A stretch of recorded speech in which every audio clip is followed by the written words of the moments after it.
Clobberin time!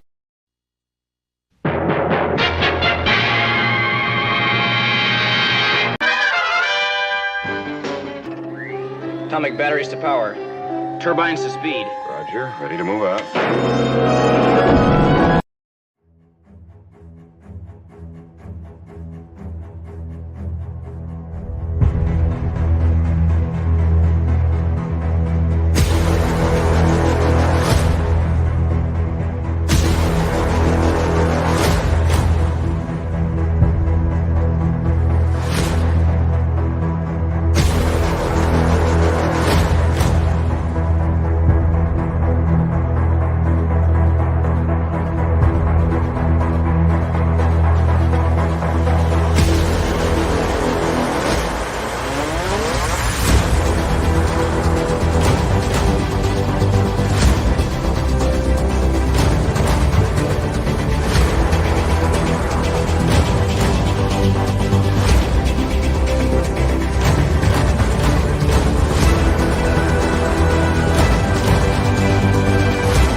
It's Clobberin time!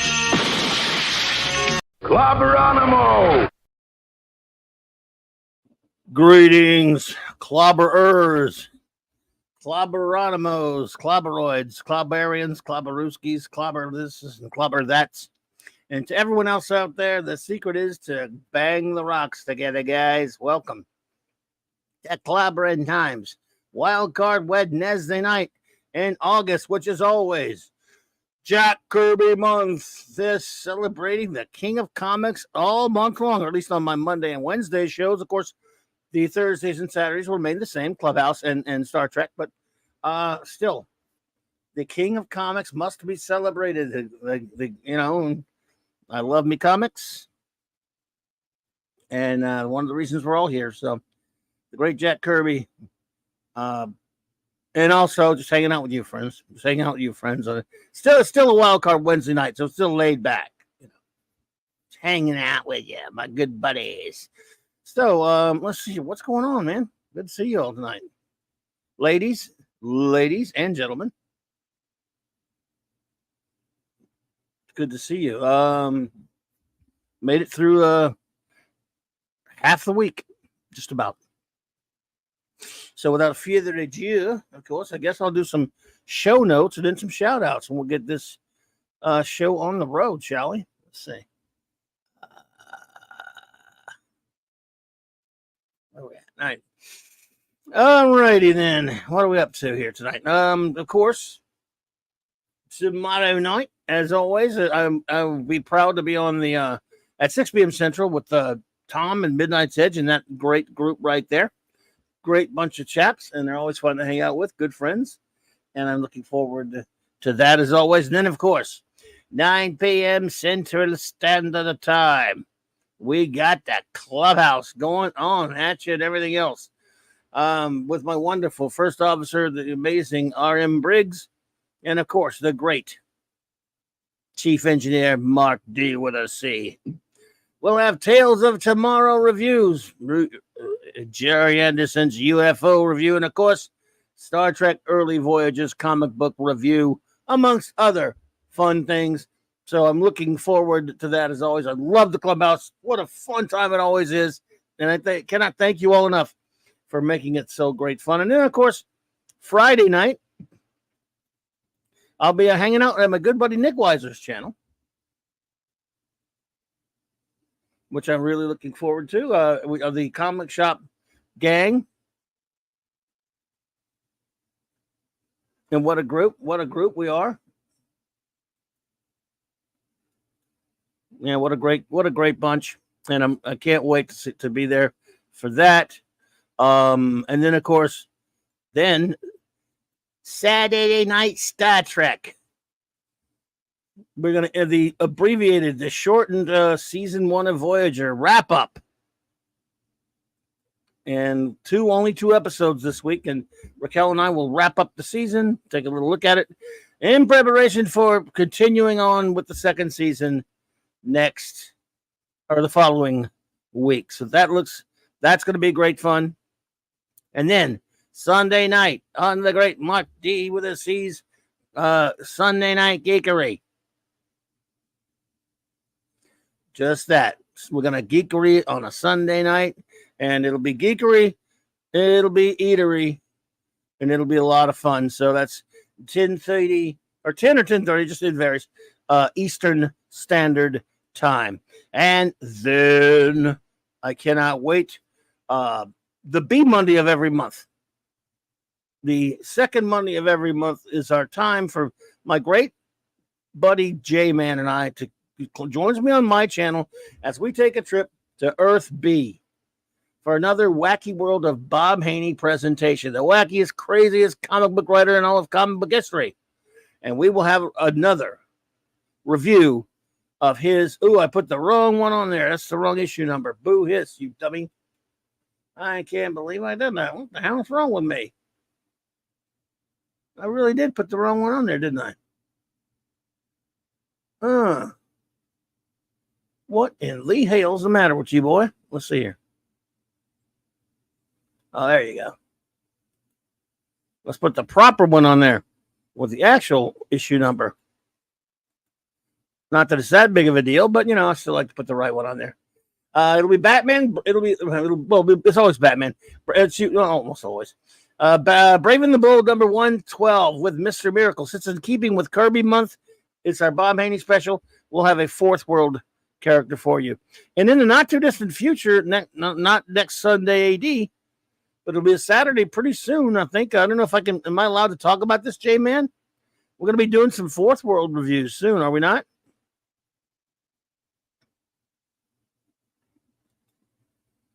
Hey, what's from Fletch?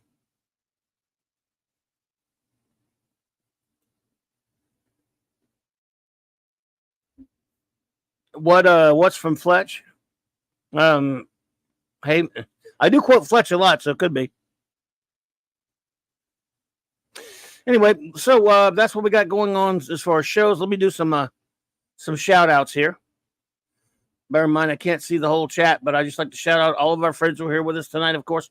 Whether they're here or not, they get the shout out if they're the wrenches. The great Eric K., the Bronze Wrencher. I hope you're doing well, buddy. Always great to see you here, my friend.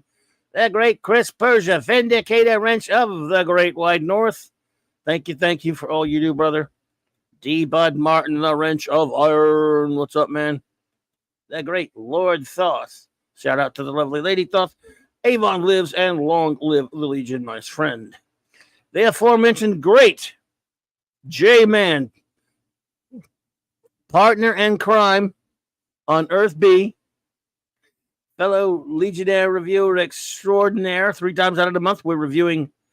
3 times out of the month, we review Legion of Superheroes comics, chronicling their entire adventure from the beginning of the Silver Age to the end of the Bronze, the only ones that matter. So these are the Wrench Without Fear. Thank you, J-Man, brother. And what's that? Well, I figured it out. Master, the Clobberin comics artist extraordinaire, the great Hungry Boy, Stephen Kal-El, Supreme Super Wrench, Maddie's daddy, Vidar Wrench Bionia, and Florin Vegas, and that rascally wrench himself, the great Phantom outside here. And of course, our own Clobberin's own Music Meister, the great Maximum Redstone. So let's see. Let me run the chat back, buddies, and see who's here so I can get everybody shouted out, because that's the way we roll up in here on Clobberin times. We like to talk to our friends and get to, just let you guys come in the door, get all relaxed, get your feet up, Ravenscroft is here tonight. Hello there, Ravenscroft 82. Good to see you. Joseph Dredd, here come the Judge. What's up, Judge? Picasso, hey there, Picasso. Good to see you. There's the great J-Man. Gasp. Joke. The Comic Relief Crusader. What's up, Kimasabi?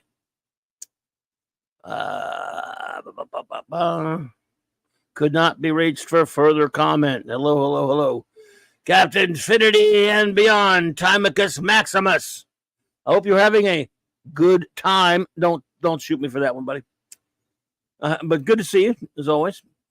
Penny. Hey, Penny. Good to see you, dear. I hope you're doing well. Captain Infinity says, Clobby's Law is now officially the number one law of time travel. My work is finally completed. Oh, man. You think I'm am I worthy of such a tough job like that? I don't know if I can handle it, Infinity. I'm not sure I'm the guy for that job. You know me. I'm too nice. I don't like to, I do. And I've been guilty. Look, I love Doctor Who. That's time travel. I know it's different, but, But I hear you. And look, I'll try to. I hope I can keep my faith in you. Keep your faith in me, but I can only try. Lemon Pie. Hey, cuz. Rayborn, what's up, buddy? Good to see you. Good to see him, bud. I'm so happy to see you. Let's see.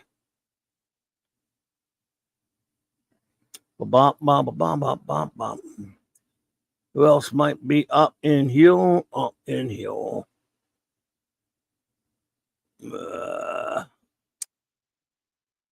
think I may have yelled out everybody already. Zacharot, what's up?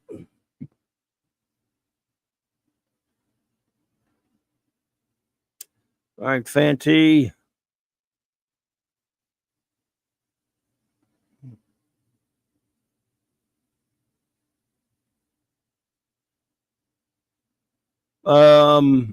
Let's see.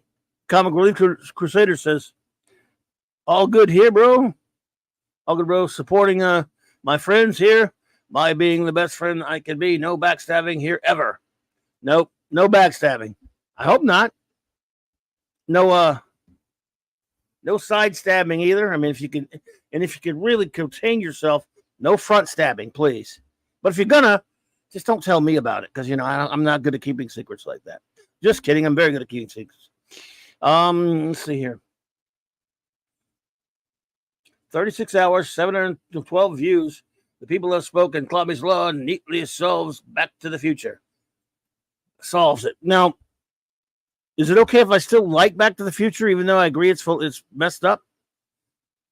I'll defer to you on that one, Finity. Oh man, you go through a lot of war over that, man. I salute you. I could never do all that. Scott Knudsen, hey there, good to see you. Always great to see you pop in, my friend. There you go. I think I got everyone so far. Anyone else who pops in will be duly noted. So. Oh Lord, I can now like it even more. Good. I remember I probably mentioned this to you once before, Captain. Back when in Starlog magazine, back when the first, I think before the second movie came out, not too long after the first Back to the Future film came out, there were a series of articles about how messed up the time travel stuff was. Although it may have been after the second movie came out. There's only like 6 months between the second film and the first film. Yeah, good old Starlog, huh? Anyway. All right. Well, we are talking about villains tonight, so any backstabbing, is understandable in this case. Let me take a look at the poll here. See how many votes we got for the poll. 21 votes already. The question was, who is your favorite Kirby FF baddie? No, man. I figured it would be a no-brainer. At 76% of the vote. Only a few precincts in at the moment. Hey, he has a country. He probably rigged the vote. We know that's sinister baddie. Dr. Victor Von Doom, of course. He's my. I don't get a vote. If I got a vote, he'd be my vote. But you got to put more than one, give people a choice, and you can only put 4. So I went with Galactus, Annihilus, and Super Skrull. There are obviously many other villains you could have put. We'll talk about some of them later.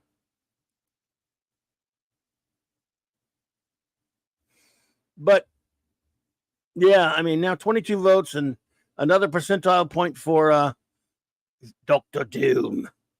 He's the greatest, though. I mean, let's just.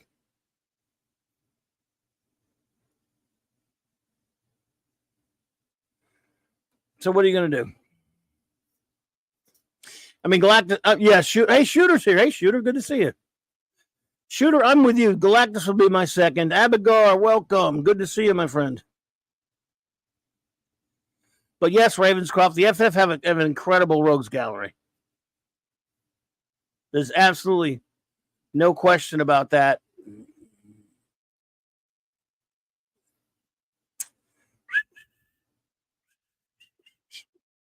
Where'd I put my...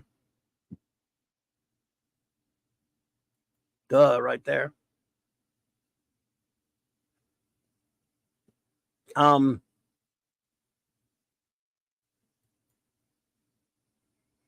mean, they're so... Hey, Bush Pan Down. Hey there, good to see you.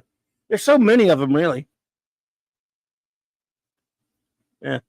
And you know what? You know what? Remember, I put the word baddie. Comic Relief Crusader, I count Galactus as a baddie. I know people like to say he's a force of nature and all this other kind of stuff. He's a menace. He's a problem. He's bad. I mean, he could look for planets that don't have life. He doesn't care. He has no respect for life because they're lower than him. He's not traditional supervillain. That's true. But Galactus is a problem.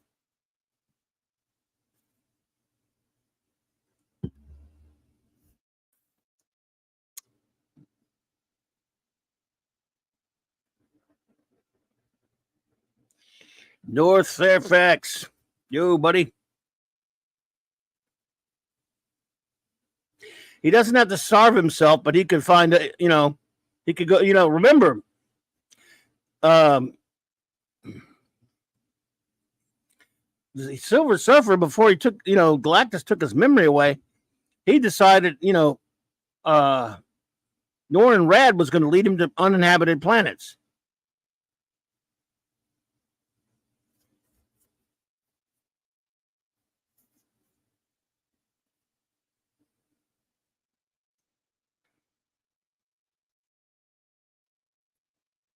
Yeah, I know he doesn't care about. Yeah, I know, but he also acknowledges how. I see. Yeah, see, the Comic Relief Crusader. See, that kind of stuff doesn't wash with me because he's still. Yes, we're nothing to him, but that's villainy in my opinion. If he just because everyone isn't, no one's beings are not as powerful as him to wipe out entire planets, just because you can. Because you can step on the anthill or whatever, and these are, he knows they're intelligent. They're just not in his league. But he's a threat to the galaxy. I mean, I think he's a villain because he knows better. He could know right from wrong. He just decides I can. Because with Galactus's ability and his power, I think he'd be able to find some way to sustain himself without destroying, other beings. I mean, for example, does Galactus give those people a chance to evacuate their planet?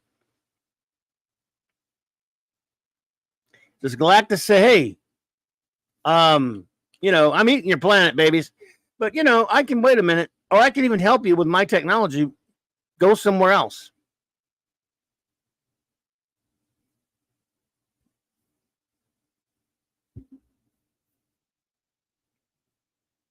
So yeah, I think Galactus is a baddie. I got him on my baddie list. That doesn't mean anyone has to vote for him. My vote is for Doctor Doom, but of course, I put Galactus at number 2 for me. Not because I love the character, because he's also such an interesting threat. And I put Annihilus and Super Skrull to make it a little bit different. I mean, you could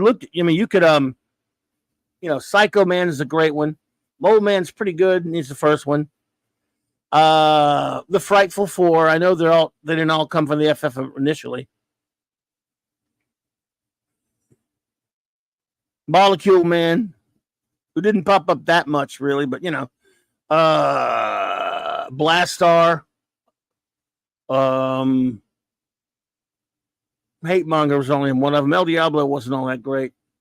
Puppet Master. They've got a pretty good rogues gallery when you get right down to it. Dragon Man, the Mad Thinker, the Red Ghost and his super apes. I'm not going to throw Impossible Man in there, but I put him on this one for the fun of it. But Impossible Man was a menace and turned out to be friendly. But at first, he was a menace though. But I put Impossible Man on there just for the fun of it. Up on this picture, I mean, I didn't put him on the, whatever. Invincible Man, they didn't use him much.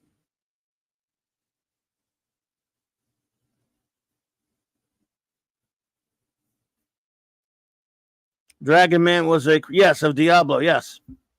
But he was a pretty cool FF menace. See, not all, Dragon Man was actually a really good character after a while, but he was a menace.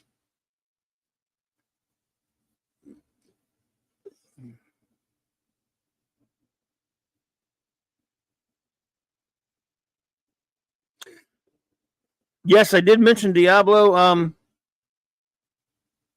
Ravenscroft, I did. Diablo, I mean, he was not much of a villain, to be honest. I mean, he wasn't all that great. No one, I don't know. He was kind of a swing and a miss. How about Maximus the Mad? Maximus the Mad, yeah. Immortus, yeah. Man,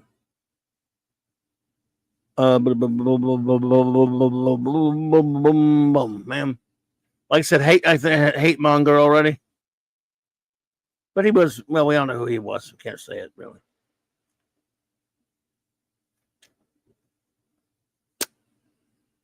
But what's funny is, I mean, you're just never going to get. It was almost unfair to do this with put Dr. Doom on there. I should have wrote, besides Dr. Doom, who do you think is the best FF menace? We could leave it more, or baddie. I mean, well, certainly the Galactus is no goody-goody, so, Annihilus is really good. Yeah, I mean, Annihilus is right up there. Like I said, I would have put Doom, Galactus, Annihilus, Super Skrull. I love Super Skrull, by the way. Skrulls in general, for sure. No question about it, Shooter. Psycho Man. Again, yeah, so they only give you 4 on these damn polls. So.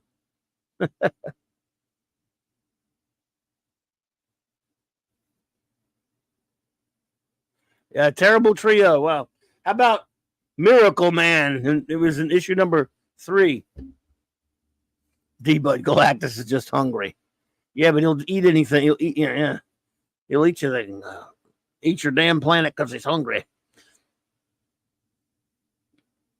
Ravenscroft Salem 7. Yeah, that's, of course, that's not a Kirby group, but that's Perez. But still, I like Salem 7 too.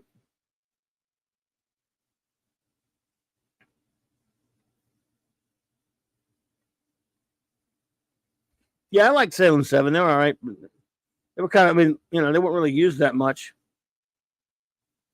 But they don't date back to Kirby. .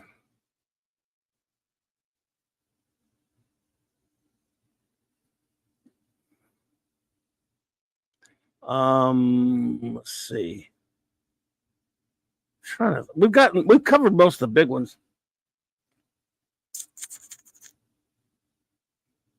You know what? This is going to get me in trouble. But there is a character who, when it comes to the FF, he's kind of a bad guy. I'm almost going to put him in the Rogues Gallery. You're gonna go, oh no. But I'm going to do it anyway. Submariner's an enemy. I know he becomes a friend later. But at the outset, when I started out, Subby was an enemy. Trying to steal Lee's girl all the time. Teaming up with Dr. Doom all the time.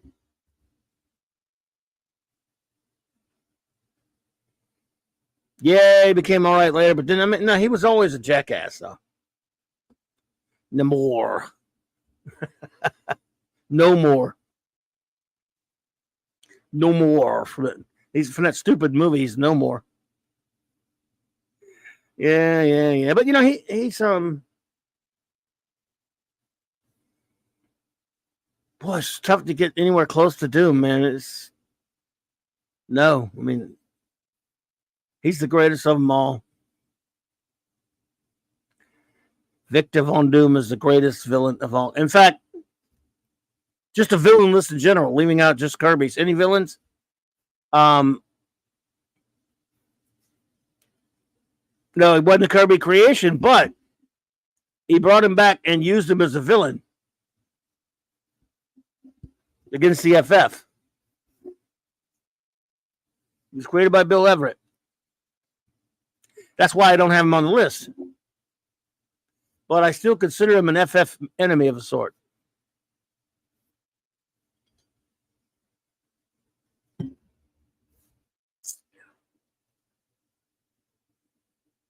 But just villains in general. Well, the Inhumans started out where we thought they might be villains. But again, I did say Maximus. He's an Inhuman. He's a villain. Maximus the Mad. So, Doom, let's just for a second, let's leave aside. Let's step outside of Kirby villains, or exclusively Kirby villains for a second. I like that, Captain. Captain Infinity says, I can't remember which fictional Eastern European country Von Doom comes from. That would be oh dear, Latveria, but like I said, made up. I like it made up. We'll see. Made up Plakia. Made up Plakia. I wish someone would name a country that made up Plakia. Made up Plakia. Am I saying that right, or made up Plakia? Am I saying that right there, Cap? Let me know if I'm saying it right. Shooter, I think you spelled it right. I think you and Comic Relief Crusader spelled it right. I do believe. And I did mention Mad Thinker already, Fanty. And that's another one I should have put on there. Mad Thinker's great.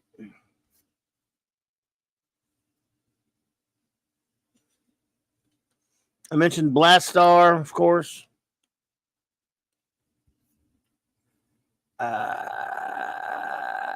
But Doom,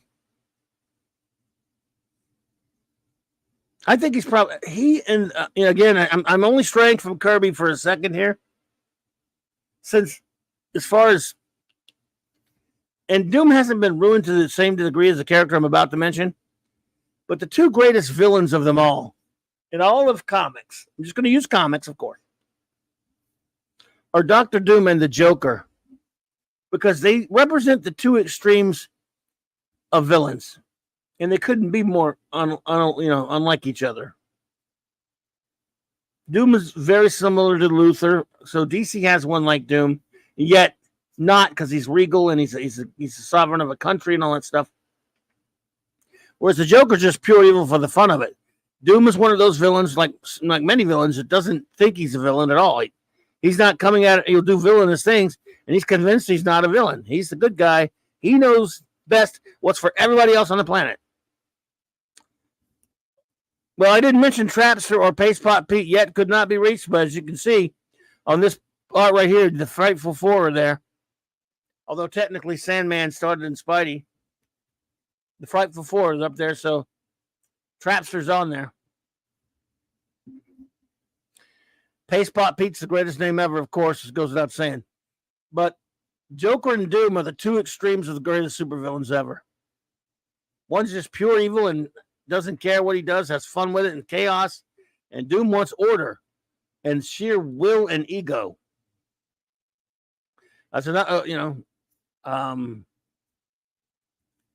Kirby creation ego, but it was for Thor, not FF. Claw, Ronan, those are good ones there. Comic Relief Crusader, excellent. I love Claw, very good. Claw is a great one. Thank you. Ronan's pretty good.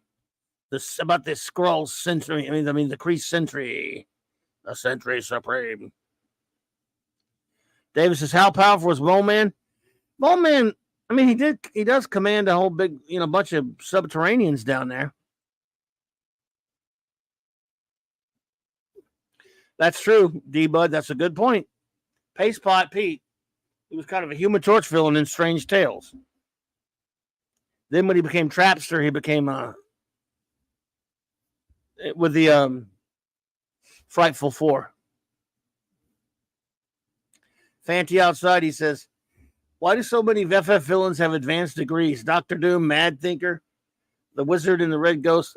Also, I think one of the Super Apes might have had an advanced degree. I don't know. But about the Invincible Man who was Sue's father. He was a surgeon. He was a neurosurgeon. Right?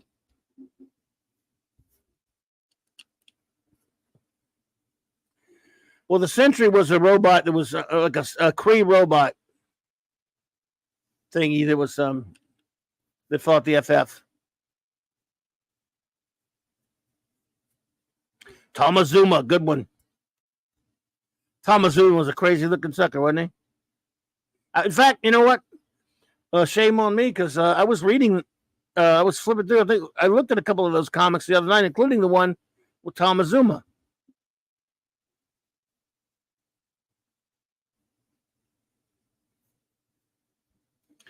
That's true, though. Invincible Man was really the Super Skrull, which that's why I didn't put him up there. But he looked throughout before they knew that he was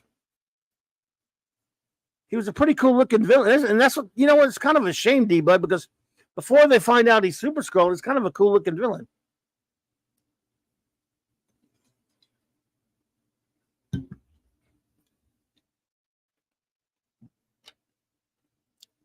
Kurgo.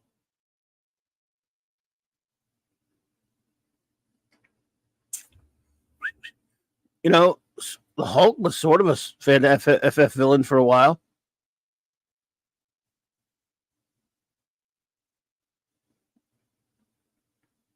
Yeah.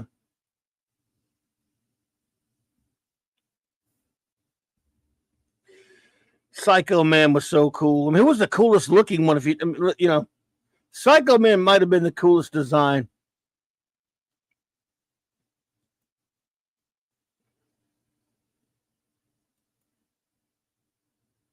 I don't know, man. There's so many good ones, but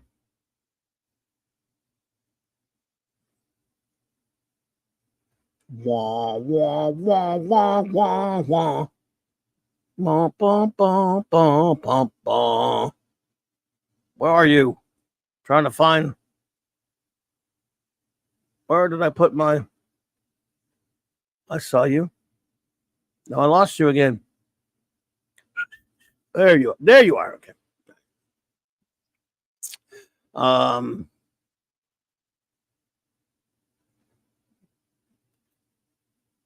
Oops. Oopsies.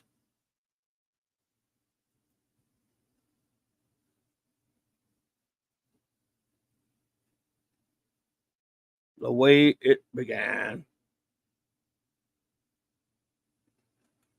Let's look at some Hungry Boy, what's up, dude? Let's look at some primary Kirby FF goodness, shall we?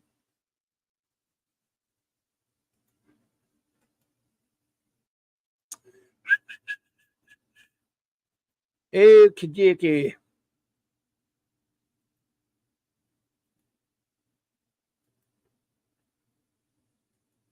Oh, man.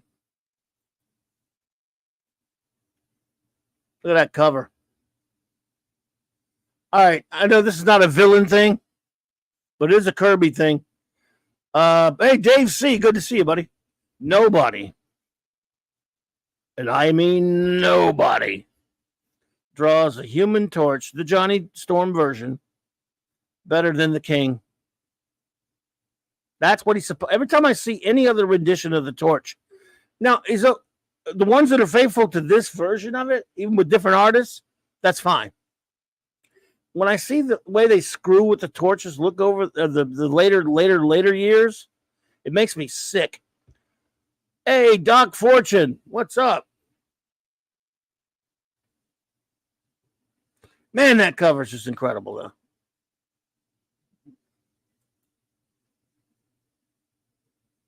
Yeah, buddy. Hey, FF playing baseball. A man playing baseball. All right, let's see here.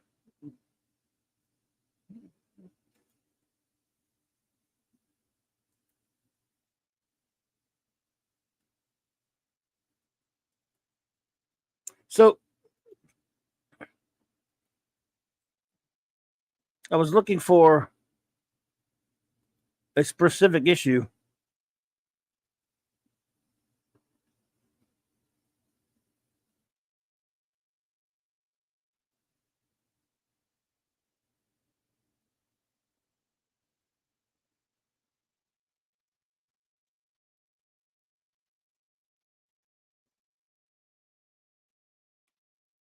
I think Hungry Boy, I think you were just mentioned that was a you Hungry Boy? I think you were just no, I'm sorry, it was Fanty. Sorry, Hungry. Fanty was just talking about the androids and then Mad Thinker. Look at that. Oh man. FF smashing androids. Baby kicks. The Mad Thinker.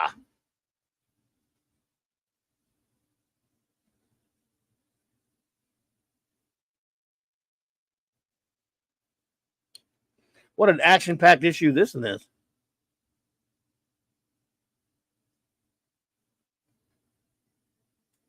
What a revolt in development.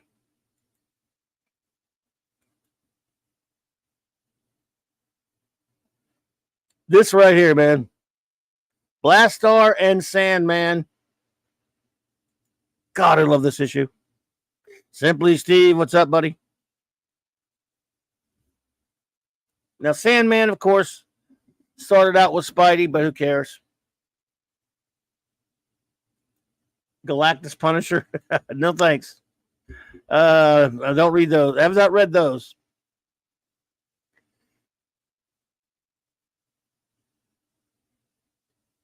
Hey, Comic Relief Crusader, do you read that stuff? Do you read that book? I mean, or have you read that book? I don't know if they're even still making that one.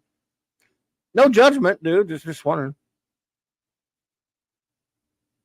Blastar, the living bomb burst.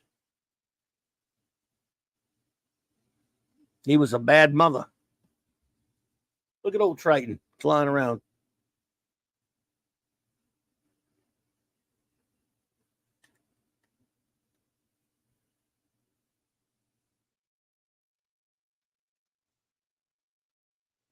Cool stuff. Well, look at that page, boy. Woo. I'm Blastar, the living bomb burst.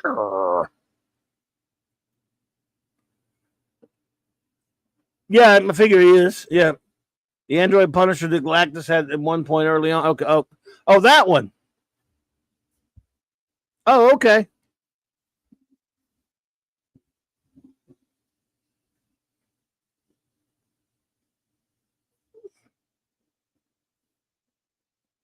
Because when I think, okay, thanks, Comic Blue Crusader, and thanks, Fanty. Because I don't know, you know that modern crap. I didn't even occur to me that's one you were thinking about. That's me being an idiot. Sorry, everybody. Sorry, Crusader. That's me screwing up.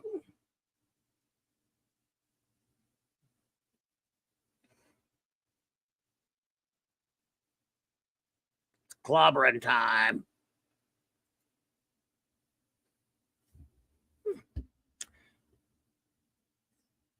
Yeah. Of course, you know, the great Mark C. and I did review this, The Coming of Galactus. I like how Galactus is dressed for the summertime in his original appearance. Apparently, they went back. I know they went back and recolored this because I have a Marvel Masterworks where they colored over it, gave him sleeves and legs, leggings.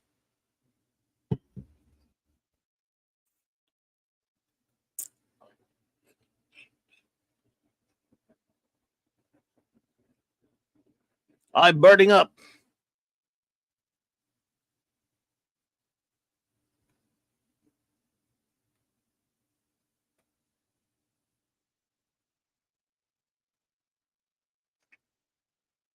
So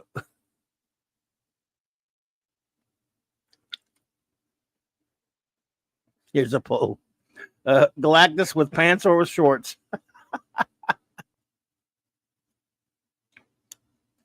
Oh, come on, hungry boy. You don't want to see the infant terrible?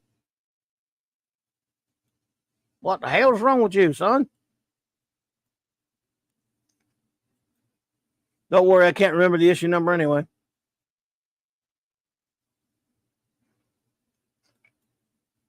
I think I can't. We'll go random here.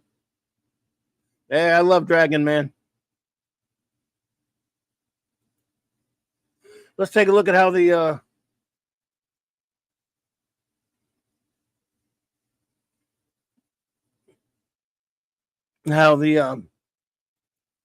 poll is doing.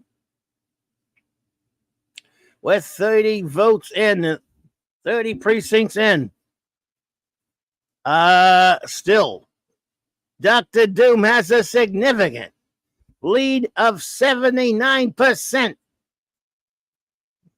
The Devourer of Worlds himself with a mere 18%, being embarrassed by the Doomster of Latveria. Annihilus, the master of the negative zone, with only 3% of the vote, and the Super Scroll has scored naught. It's an extraordinary concept, folks. My goodness. Who will win this epic struggle? I'm sorry. No, I'm not.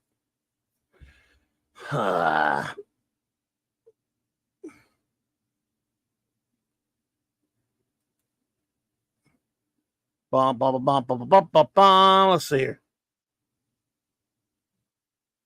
Hey, it's Professor X.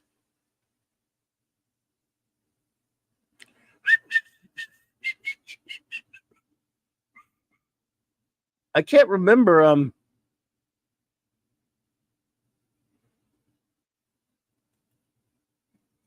the Infant Terrible ones, but I tell you what I do remember. Actually, I can't because I got the. Oh, it's 42, wasn't it? Let's see, 42. Yeah, 42. No, not 42. 41, maybe. No. 44.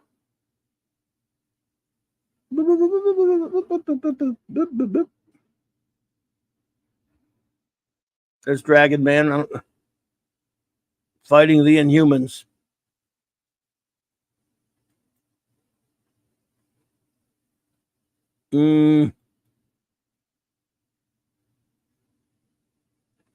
There's the Frightful Four.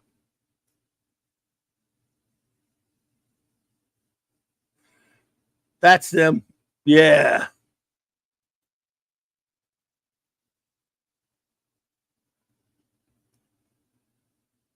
God, these were so good, man.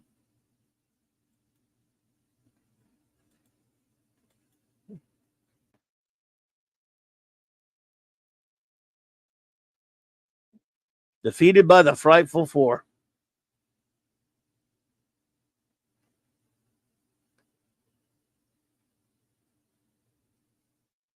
Let's see who inked this one. This was just now getting to look. This is Chick Stone. We're just getting close, almost to the Synod era, to the Joe Synod era. Matthew Pounder, what's up? Warrior of Justice. Hey, man, what's up? Good to see you. Always great to have you pop in, my friends. Hey there, hey there, hey there.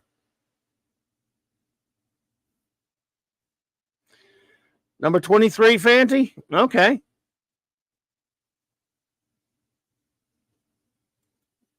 Indeed. Comic Relief Crusader, I'm with you there. All right, let's see. 23. The Infant Terrible, right? Yeah. No, that's the master plan of Dr. Doom. Why am I drawing a blank on that one? Oh, there he is. Yeah, not one of your more memorable baddies or characters at all, really. I see what you're saying.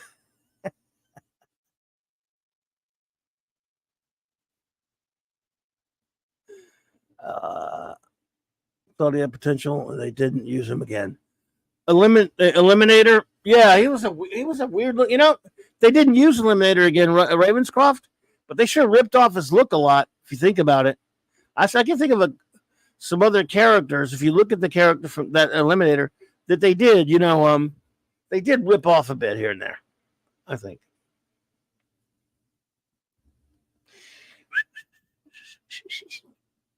The Eliminator was guarding Agatha Harkness home and something. I think he was an alien. He was a weird-looking cat. There you go, Fanty. There's your Infant Terrible right there.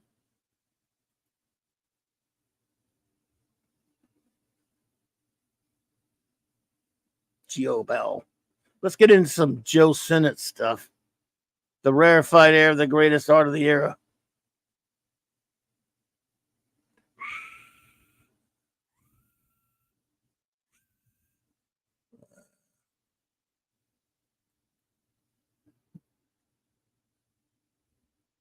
There's Claw, Return of Claw. But yeah, this is one of Claw was a great villain.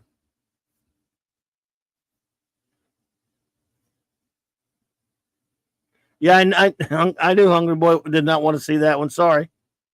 I just wanted to look at him again. Well, I put the Impossible Man on that.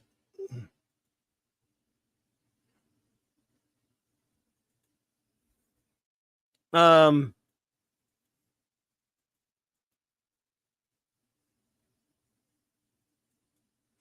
put the Impossible Man there just as a goof, kind of, because, yeah, he was a menace for sure. I love Impossible Man, but I didn't really consider him to be like a really evil, bad thing or anything, Doc Fortune, yeah, Nihilus is great. I love Nihilus.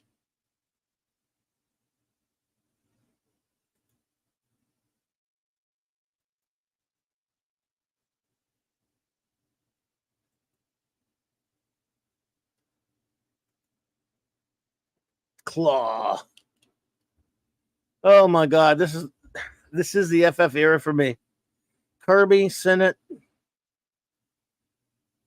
crazy pages like this. Look at that page. Look at that, man. Look at the imagination that must take to come up with something like this. Impossible Man was pretty much the FS version of Mr. Mxyzptlk, no question about it. Or Batmite, who was a ripoff of Mr. Mxyzptlk, so yeah. He's just a pain in the ass. That's all.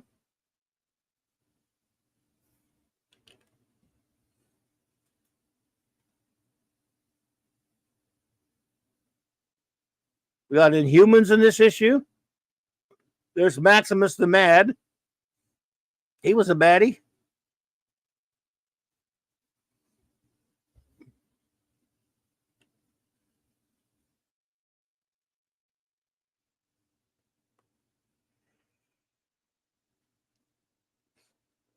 Yeah, Ben's gonna kick some ass on Sound Boy.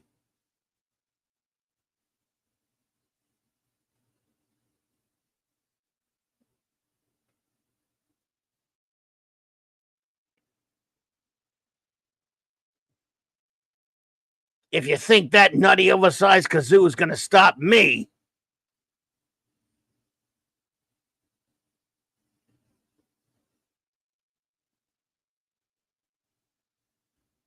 Lockjaw. Looks like Ben's gonna kick Claw's ass.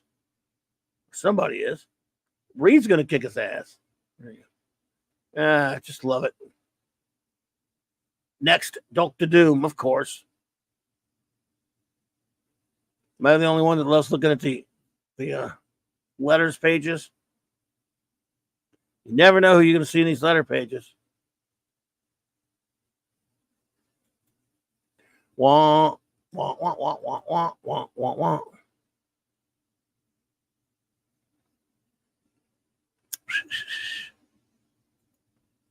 This Claw story was closely followed in the FF cartoon. Yes.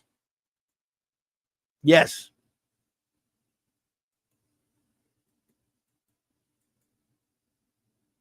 Yes, it was. Enter Dr. Doom. It's not what it sounds like. There you go, right there, folks. It says it on the comic. Undeniably, the world's greatest arch villain. And don't dare miss our swinging super duper guest stars. How do you like them apples, Charlie? They got some swinging super duper guest stars in this one. Who wants to see who they are? Show of hands, everybody. Who wants to see who those guest stars are? Okay, we got some more votes piling in. And man, look, with 39 votes, when almost half the precincts checking in, we have the monarch of Latveria maintains his extraordinary lead. It's almost as if he's using some of that devilry and science and magic that he uses to get his way. I don't know. Anyway, he's got 82% with that lead, whereas the devourer of worlds cannot get out of his own way with only 15% for Galactus. The big G is really slumming it. And of course, the nihilist wishes he was back in the negative zone. Super Skrull wants to go back to Skrullus to check his batteries for that, for his, the Super Skull projector thingy. Retro Nerd Girl, what is up? So good to see you, my dear. Hey, look, RJ Godzilla's here too. Great to see you. Thank you so much for popping in, my friends. Always great to have. What's that? Hung about? Bob Razakis wrote 3 letters to Mr. Miracle. Yeah, I've seen some of his letters before.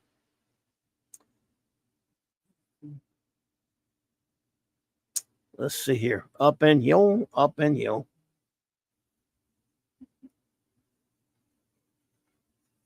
People keep sending me stuff. Sorry.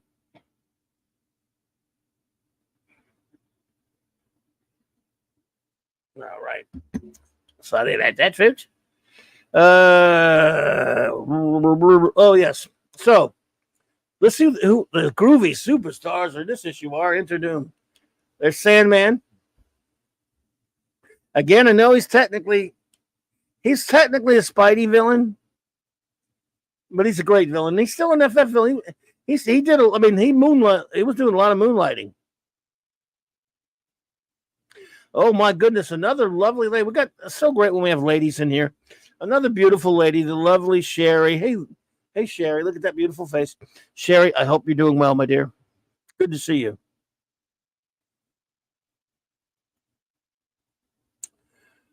Good to see you. So, yeah, Sandman is all over it.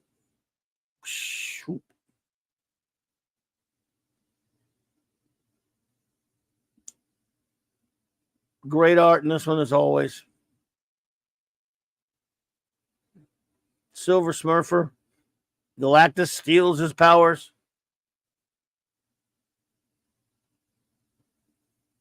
Wackiness ensues. See if we have any letters. Walk, walk, walk. No.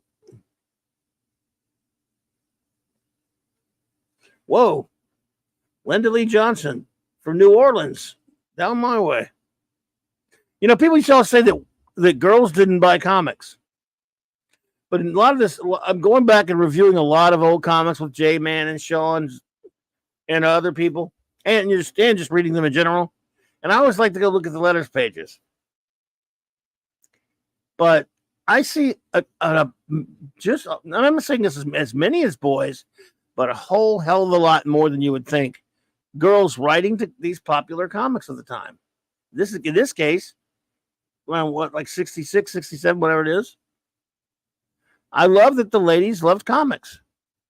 In this case, when we're young, but I love that the girls, love the comics. Doc Fortune has a question. And any questions you have, this is Wildcard Wednesday night.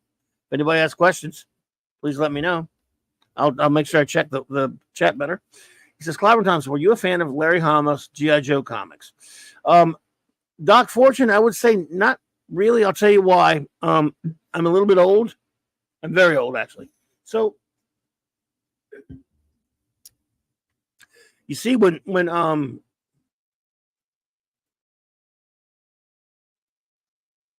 Larry Hama's very well loved and very well respected G.I. Joe comics were released in the early 80s, I was running a comic shop at the time. I was in my late teens. I was about 18 or so. And G.I. Joe toys had disappeared from the racks forever. And from the shelves for a little while at that point. And, we'd never had any comic books before that. So when those comics by Marvel with the Larry Hama stories and the toys started concurrently hitting the stands and the shops and what have you, and then the cartoon coming on the air, I took a look at those little bitty toys, the little small figures, and as a snob of 18, 19 years old, that's not G.I. Joe. G.I. Joe's, he's a foot tall. What are these guys? So I didn't watch the cartoon, and the comics I was buying, I thought, I looked at the comic and I said, I just didn't buy it. Turned my nose up at it. But as time went by, many, many friends that I've had over the years that I made as adult friends, Brian Hepburn, good to see you, buddy, who were a number of years younger than me at the time, grew up loving those G.I. Joe figures and cartoon and comic books. And I grew to respect Larry Hama's work on those comics because a lot of my friends loved them. And it's very well respected. My good buddy Michael Retro Blasting, of course, is a huge G.I. Joe fan, and he's a big fan of Larry Hama's comics, as are many of my dear friends out there. So I have nothing but the utmost respect for you and anybody else who loves those comics. But I never got into reading them myself. I was reading just different stuff at the time. As you can see, I'm a bit of a superhero junkie. Although at the time I was getting into other types of comics back then. I was looking for the more young adult comics and stuff. But thank you, Doc. But thank you for the question, Doc. Appreciate that. Larry. JPRPH1, what's up? Well, it's good to see you there, JP. Always great to see you there, man. Thank you for passing by, and I hope you have a great night. I want to thank everybody out there who's lurking, and anybody who's listening or watching on a download or a repeat. I really appreciate it. A rewatch, I really appreciate it. And Larry, big shout out to you from Loki. He accidentally cut the stream tonight before he was able to see that you left that super sticker, and he felt bad about it. I told him if I saw you, I would pass it on to you. His thanks and his gratitude for that. Thank you so much. He hated that he missed it. So it was able. He just, he didn't see it till the last second. He clicked right off when we were getting off of the stream tonight at the Comic Book Roundtable. But I wanted you to pass that. I wanted to pass that on. Loki, thanks you.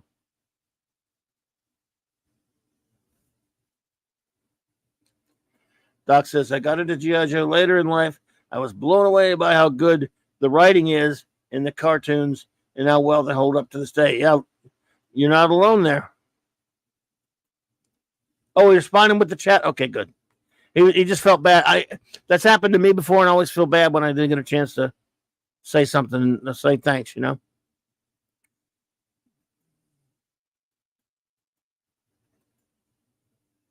Claude Salang, what's up?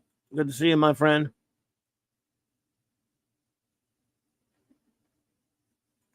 So, more Doom. It's not. I didn't think it would be even close, but I thought it would be closer than this. Dr. Doom is just going to always be the greatest villain of all the villains. God, that art's great.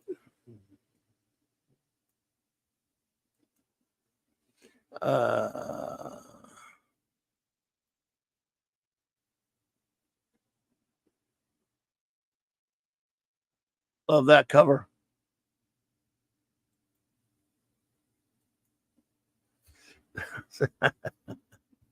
Oh man. Love it. Clobberin Times, the Possible Man always reminded me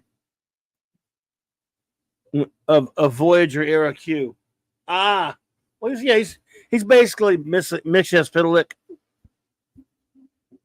But he was funny though. I liked him.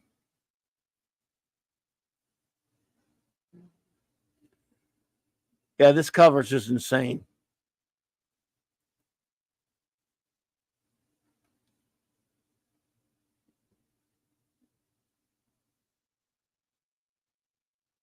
Lockjaw.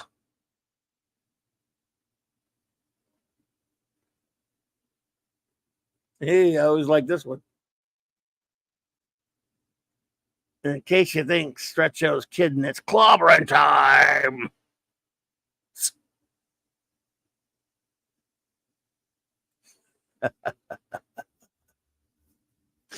Yes, Doc. Yeah, Mitch Spitalik is the best. Absolutely. And Batmite's pretty cool, too. Well, in a fun sort of way, anyway. Yeah.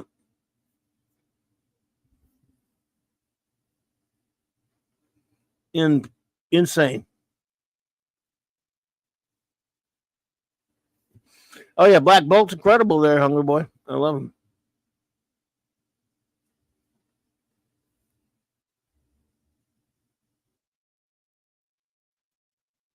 Monsters from Lagoon, yeah. Actually, it was from the issue 90 something or other. We'll see if I can rustle that up for you there. I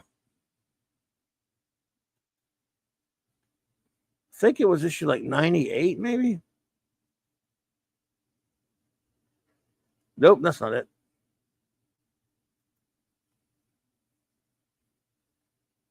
Nope, that's not it.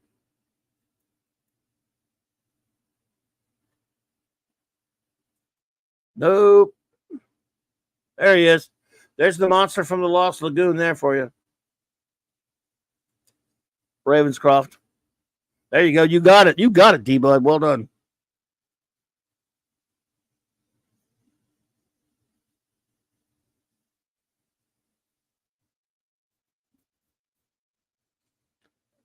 Yep. Oh, yeah. I remember very well, Fanty, but thanks. Well, with my memory, never can tell, but thanks for that. Yeah. Clobberin Times, what would you say is your prime era of comics that is your favorite? I'd have to say, as far as it's tough, because to me, there's nothing greater than that stretch of Fantastic Four, not just Kirby's 100, of course, but in particular, like his issue 40, like in his late 30s, 35, 36, on up to about into the 80s of that run, this run right here. And then they also have the Thor run and the Ditko and Romita runs of Spidey. And I think Silver Age is some of the greatest.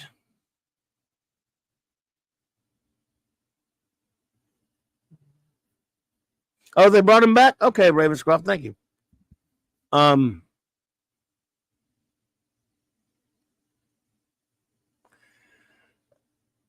think, but my prime era, I'm a Bronze Age baby. I talk about this a lot. I think my favorite is just for as eras are concerned. I think the best, most beautiful, some of the greatest stories, art, concept, characters come from the Silver Age, in my opinion. I really do. As far as a personal favorite era to buy comic books, it's going to be the Bronze Age for me. And the reason was, all right, good night, Penny. Penny, have a great night. Thank you so much for being here with us. I think the reason for that is just that was a time when I was either, riding my bike to the 7-Eleven or going, having my grandmother or mother or whatever stop off at the K&B, the Eckerd Drugs, get my comics just organically like that off the shelves. And then in the early 80s, starting to work in the comic business and run comic shops for different people, then later owning my own. And those were great days for buying comics. All into the bronze, pretty much the Bronze Age. I'm a Bronze Age baby. So my favorite's probably the Bronze Age. Sorry for the convoluted answer. Well, yeah, Silver Age, I admit's the best. But my heart kind of belongs to the Bronze Age for life experience reasons. If that makes any sense to you. And you're probably better off if it doesn't make any sense to you. You know what I mean? Yep. So, anyway, this is a great one, though, Penny.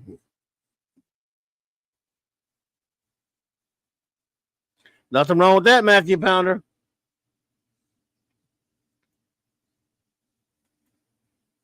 Just got collected Kirby Eternals book. The art is another level.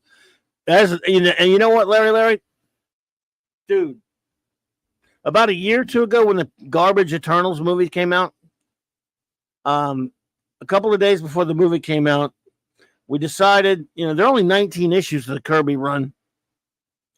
If 19 comics and an annual.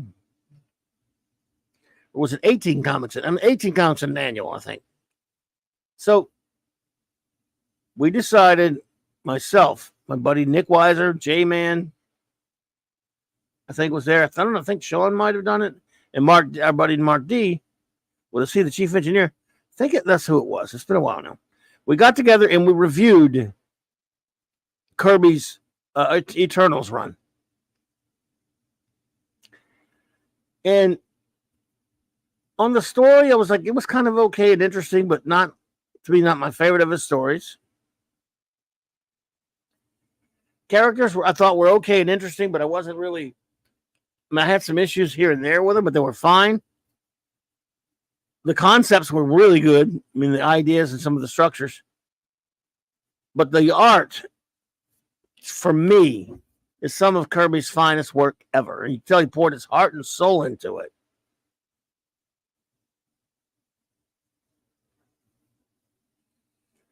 So his Eternals work, I think obviously my favorite is probably this era of the Fantastic Four. When he's being inked by Joe Sinnott for all those years. Plus, it's got the FF in it as a bonus. So you're not only talking about great art, you talk about my favorite characters. So there's that to go. There's that to process as well.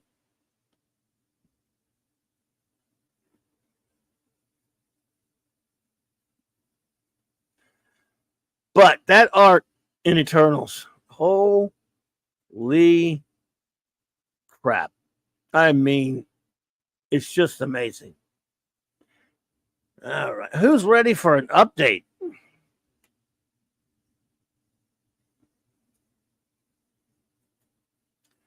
Well, thank you, Retro Nerd Girl, that you're too kind.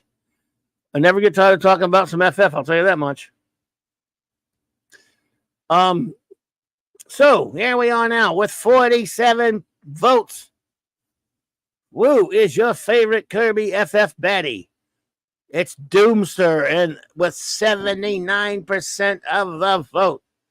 Galactus, the devourer of worlds, is not eating anything but crow tonight, folks, at a whopping low 19%. Ouch, so we've got the ultimate nullifier on that or not, ladies and gentlemen. Poor old Nihilus with only 2%. What a negative zone for him. And then the Super Skrulls not having any super luck whatsoever with not even one vote. I'll tell you what, this is shaping up to be one lopsided race. I would not be surprised if the sinister Dr. Doom were not pulling a fancy one over us. I'm not accusing him of anything. I'm not accusing him of fraud or anything. I'm just saying.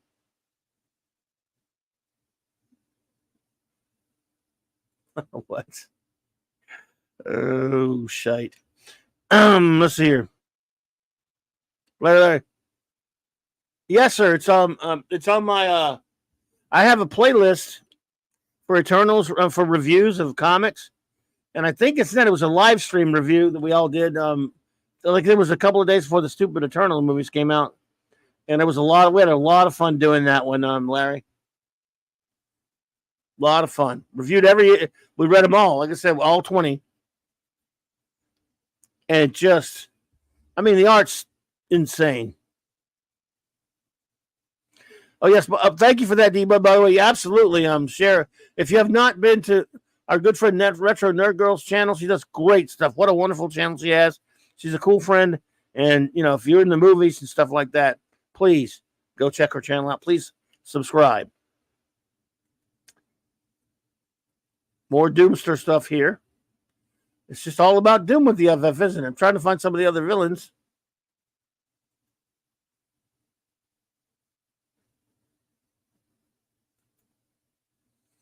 Oh, 83.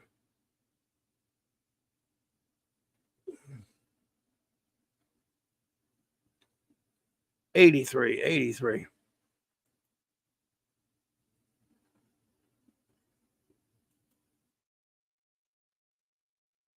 Always love this cover. There's again, we mentioned him earlier. He doesn't get mentioned much, but Maximus the Mad.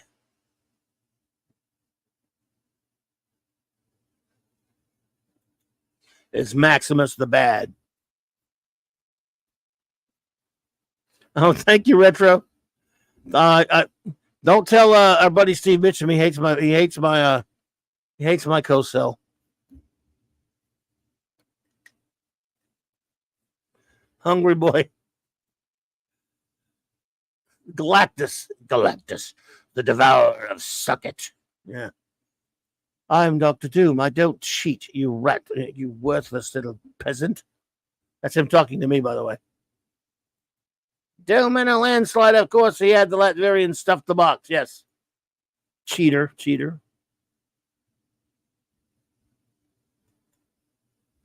I think the all-time great matchup, says Doc Fortune, is Batman versus Dr. Doom. They both have so much plot armor. I just really don't know who would win. I'm going to give the edge to the Bat, but that's only because I'm biased. Because I always want the good guy to win. I'll put it to you like this. And this is speculation. And that, by the way, it would be fun to read that. I love Doom. I love these villains. Joe Dog, what's up? But the thing about these villains, and this is probably just a personal opinion, comic book villains or villains from anything that's heroic fiction, which I personally am a big fan of heroic fiction, villains from this type of genres or fiction are great as they are, they're still there to make the hero look good. They're there for at service of the heroes. It's because it's the hero's story or the team story. This book is called Fantastic Four. It's not called Doctor Doom. Pat S., what's up, buddy?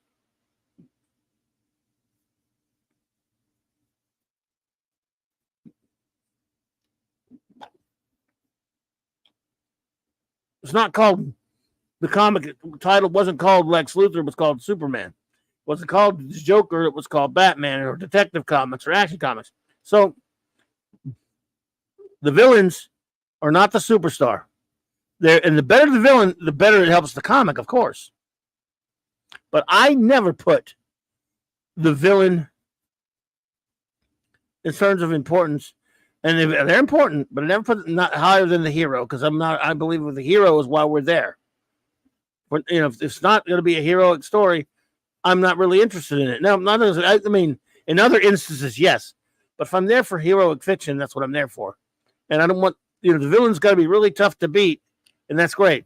But ultimately, Reed Richards always outfoxes Doctor Doom. And Superman always outwits Luthor. And Batman always outwits the Joker. And so if Batman, tangled with Doctor Doom, he'd beat him. He's Batman. He's a master strategist. But it would be interesting. Really, you could do an interesting story with it for sure.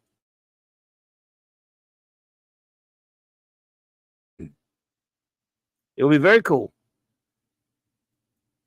His pride and his hatred of Reed Richards. Batman is a master of exploiting fatal flaws. Absolutely.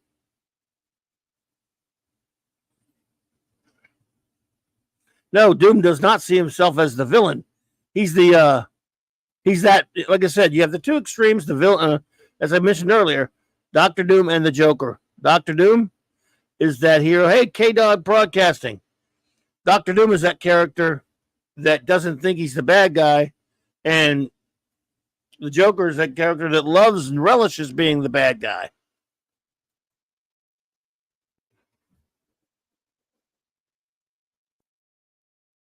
Maximus is a crazy bad.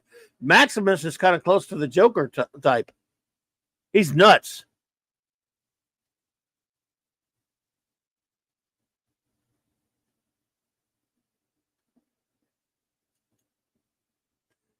Problem with Doom, Doom showing up near Batman is,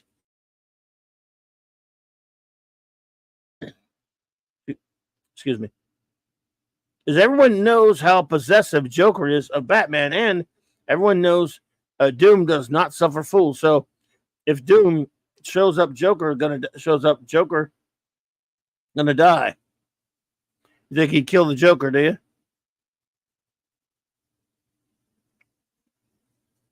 That is true. Pat tells no lie there. He says, I once saw Reed, meaning Reed Richards, defeat Magneto with a wooden gun in a cartoon. True story. It's true. It was a late 70s cartoon with Herbie the Robot.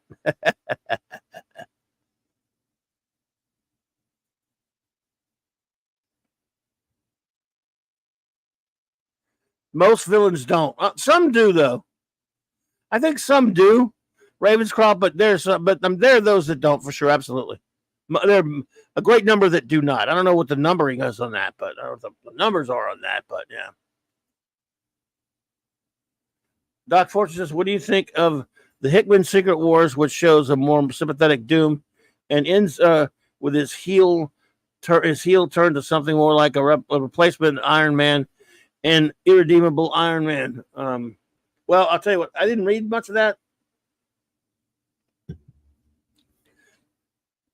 But quite frankly, I think that's something that's symptomatic of something we've been seeing in heroic, quote unquote, heroic fiction movies. I haven't read many comics as much lately. So I dumped out of comics around 2011 for the most part, with a few exceptions. But I don't like it when you try to take certain characters and take most of their villainy out of them to make them more, quote unquote, sympathetic or relatable. I don't like it. Fenric Fire. Hey. Oh, Fenrir Fire. I'm sorry. Hey, Fenrir Fire. Welcome. Good to see you. See, I don't like that personally, Doc, because I don't like them taking villains and watering them down and making them more, understandable, and I just don't get into it. Let them be villains. Obviously, there's some villains that are different, that are relatable or you can understand it sometimes, but I think comic books aren't really the place to do that, or comic book films. Let the villains stay. I mean, you can still make them complicated and interesting. They just don't have to be. Why do I need to like this person? The MCU / MCU, Shimu, has been doing that lately. And then they made, look, a lot of people, for some reason, didn't like Guardians of the Galaxy 3. But even people who didn't admitted that at least the High Evolutionary in that movie's evil. Let him be a villain, because all their other movies are not villains.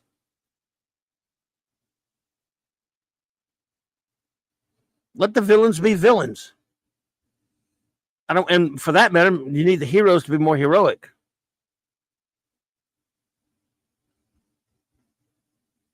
And for a while there, even what was it, Zdarsky run on Marvel 2-in-1, where they made that when they brought back quote unquote Marvel 2-in-1, and they made Doom apart running around with Johnny and Reed. Johnny and Ben trying to find Reed, even though they thought they were dead.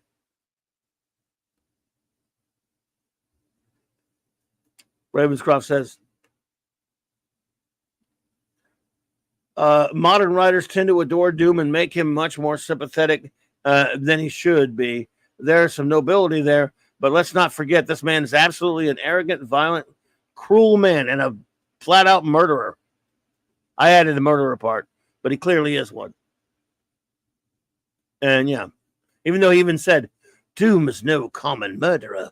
No common one, but you are one, bitch.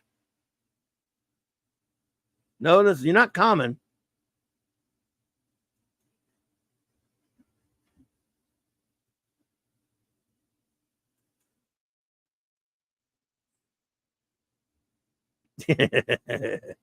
Larry, no comment. Oh dear, oh dear.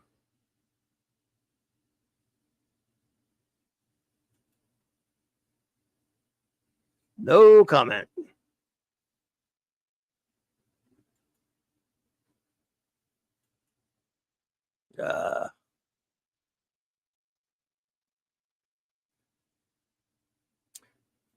Yes, Retro Nerd Girl. Yeah, I mean, Ravenscroft's heading out. Okay, Ravenscroft, thank you so much for being here. Have a fantastic night. Appreciate you. Yep, let the villains be villains. It's not that hard. That doesn't mean, you could do different types of villains. Look, I mean, Thanos was really well written in Infinity War. They just they dropped the ball in that whole story by doing so many wrong things leading up to it. But he's very well written. However, so was Keely Chow. Roll Tide, what's up, buddy? So was Red Skull in Captain America: The First Avenger. He was written very well. And nobody was talking about him being nice. Exactly, Larry. Heroes need villains. They need it for the story that are crucial.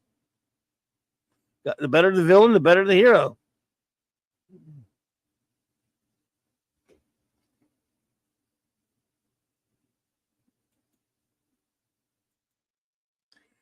Godzilla says, RJ says it's funny that you say Maximus is kind of a Joker type, since back in the 90s, Mark Hamill did voice both of them. That's right. On those two cartoons, he sure did.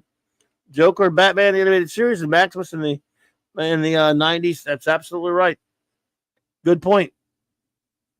And I love them both. I love both of those shows. K-Dog said there's been stories throughout all media where the characters, originally villains, turn into heroes, especially Dragon Ball Z manga, or more familiar to you may be the Venom, even Hawkeye in the 60s. Yes. Oh, yeah. It happens all the time. And I have no problem with sometimes a character starts out and you think they're baddie, but eventually they're baddie, but they become a good guy. But I'll tell you what I don't like in a second. First, so the Molecule Man takes him at his word and gives over the power to Reed Richards. Okay, I know. I think I know what you're talking about now. Yeah. Hamill was also the trickster in the Flash live action show. Yep. Also did the voice of Justice League. Yep. And he was great. So one of the problems is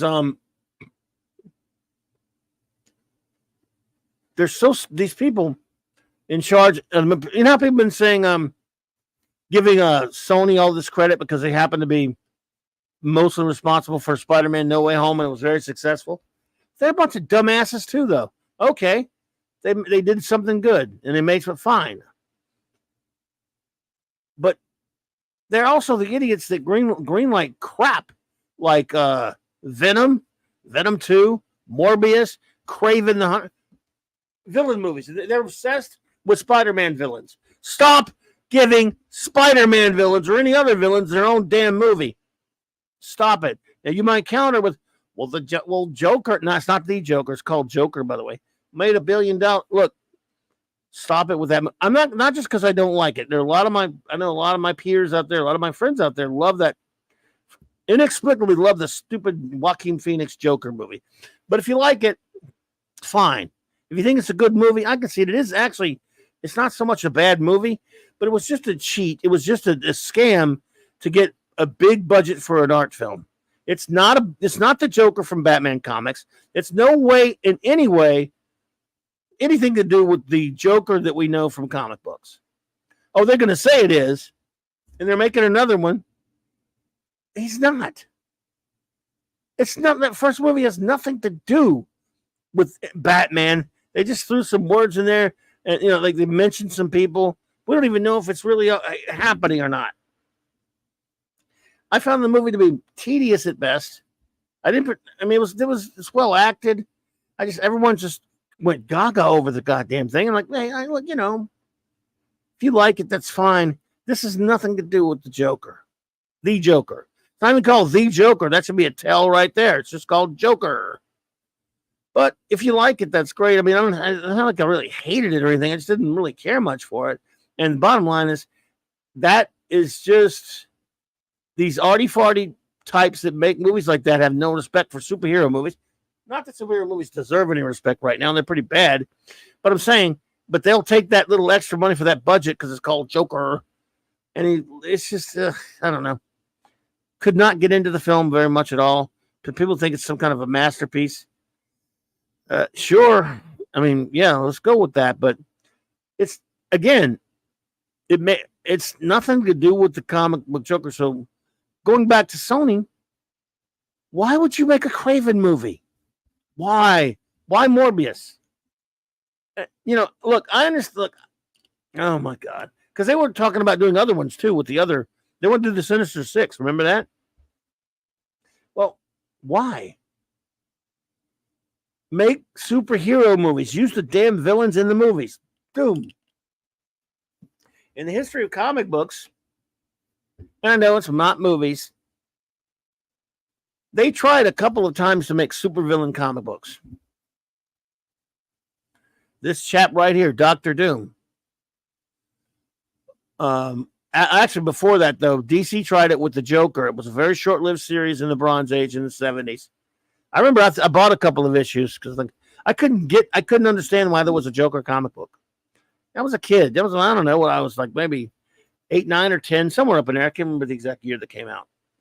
But I bought the Joker comic because it was kind of interesting. Sure, he had Sherlock Holmes on one of them. I bought that one.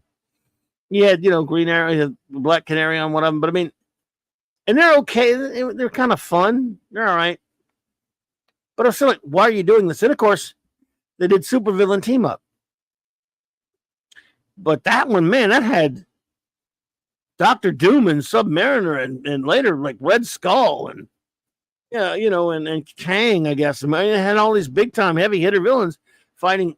And the thing is, Other normal superheroes would be run in and out of there, but they always fight a pretty cool cat called the Shroud.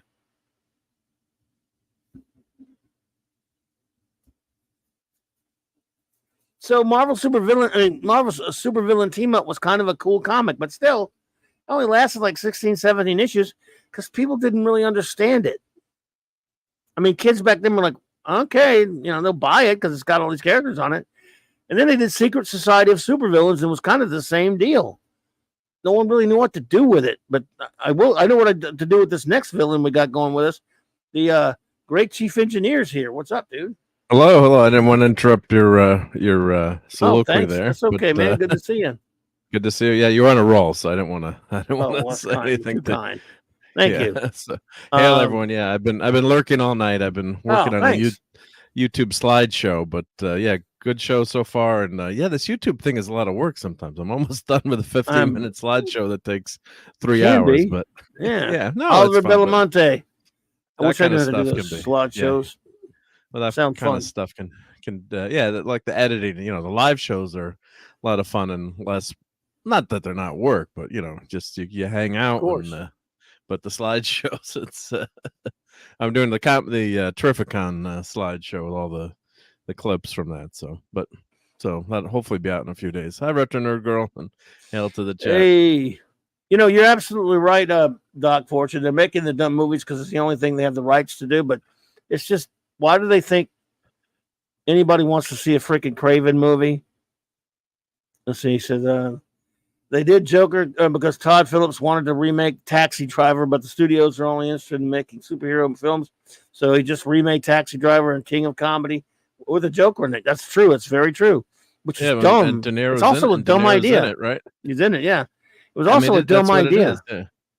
Well, I take it back. It seemed like a dumb idea, but he made $1 billion with it, so don't listen to me. But shit. Why do you make $1 billion with that thing? I don't know. I mean, I guess it was 2019. I mean, it was weird. I think there's also a little. We don't get into politics here, but there was a lot of political controversy over that movie at the time too. Yeah, which we won't talk about. But no, but you're right. There was. Captain Infinity and Beyond says, Mark D, you appreciate a good toy? You may enjoy Back to Which Future for the Playmobil Enterprise I snuck in there. Thank you. Yeah. I've got the Back to the Future DeLorean and the Playmobil Enterprise. So yeah, all good. Yep. Yeah, great. Playmobil's got some great stuff, and check out Retroblasting's new video on the. I didn't get to see that yet. 85. Yeah, it's really good. Yep. And you can watch my video on it too. I have to say though, his is much better with much better clips and stuff. But Retroblasting rocks. Yeah, that's why it's Retroblasting. Yeah. Yep. I was just I had to write you a note. There was something I needed to ask you about the other night that I didn't get to. So if I put it in the private, I'll put it in the private chat. Yeah. There's a good chance we'll both forget it, but we might not. Yeah, someone was asking me to clip something on Toxic Tuesday. There was something I want to clip. Yeah. And I can't remember it now. Normally I write it down or something. If you could help me clip something later for Saturday night. I love clipping, yeah. I think you'll like this one. So sorry, everybody. Craven Y. Oh, what's it? Shooter. And it got pushed back, of course. Craven Y. Oh, I know. It has no expensive powers to CGN. Yeah, that's true. Oh, God. It's such a dumb idea. But, I mean, that's all they've got. But why do they think? I don't care if it's all they've got. But anyway, I was going back to the comics real quick. Because we're talking about villains tonight anyway. DC did their Secret Society of Supervillains. It didn't last that long either. 19 issues maybe or whatever. And then went into canceled Comics Cavalcade. So my point is, I don't care how great the villains are. Even Dr. Doom, Subby, and Red Skull and all, and Hatemonger and Kane couldn't carry their own comic because that wasn't when kids wanted superhero comics. They didn't want supervillain comics. Supervillains had their place. And then, so even Kirby's greatest villains like this have their place. And that's menacing your favorite heroes. Well, I mean, you need a fantastic villain, pardon the pun, or this is right pun. That's why Doom is the greatest villain of all time. your adversaries. If you don't have a great adversary, it's just a big letdown. And in the poll, I voted for Doom. Galactus, I think, that's so close, but Doom is just all around. Has more of an impact. I think Galactus is, he's evil. He's an evil force of nature, but he's you want to think he has free will. He's pretty rotten. But he's pretty rotten, and he's also godlike in that he's we're ants to him. But he's more of a sci-fi villain in some ways, I think, which I love. But like a Corbinite maneuver type, type unstoppable foe that you've got to overpower. Of course, it's different, different twist in Star Trek. But that's that always reminded me of Galactus's ship a little bit. That the massive ship. But that's the brilliance of Kirby there. So, Matthew pounded up, but Cobra didn't last long either. I forgot to mention Cobra. That's a good. Hey, Mr. Angel, what's up, Chef? Hey, Mr. Angel. Good morning. And the thing, Cobra didn't last very long either. But it was a cool, again, Kirby trying to do something different, giving a villain like Cobra his own mag, and it didn't last at all. But still, Cobra was kind of cool. And I would argue that the Hulk, at that point, yes, he had his own. Actually, he lost his series, and then he had a short series, and then he was in, Avengers for a short time. He was almost an FF villain at the time, and since he was fighting them all. Of an adversary, though, he doesn't count. Anti-derivative Jill, what's up, Jilly? What was the DC book? Was it Legion and Pat S has mentioned yet? Was it Legion of Doom? Was in the Super Friends cartoon. Of Doom. That was the Super Friends, but what was the comic that it wasn't the Legion of Doom? What was it? Sean Carter, what's up, buddy? What do you mean? Wasn't there a comic with just the villains in DC? Yeah, Secret Society of Supervillains. I just mentioned them earlier. Yeah, yep. Yeah. And my memory is horrible. It's okay. They went the way of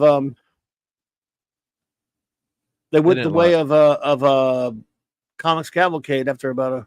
Oh, that's what you mentioned. That was mentioned. Yeah. I was probably typing a comment and. That's all right. But no, I had a few of those. I had a few of those issues that were good, but yeah, you just in the long run, that's tough to sustain, right? I mean, the Thunderbolts, which I love that first. And that was later, yeah. But that was also they became good guys too. So that the twist, spoiler alert, and you had Norman Osborn who came in later, but then he was like a semi-good. They kind of reformed him a little bit. I'm trying to remember all the storylines, but that was probably the longest running quote unquote villain. Badass.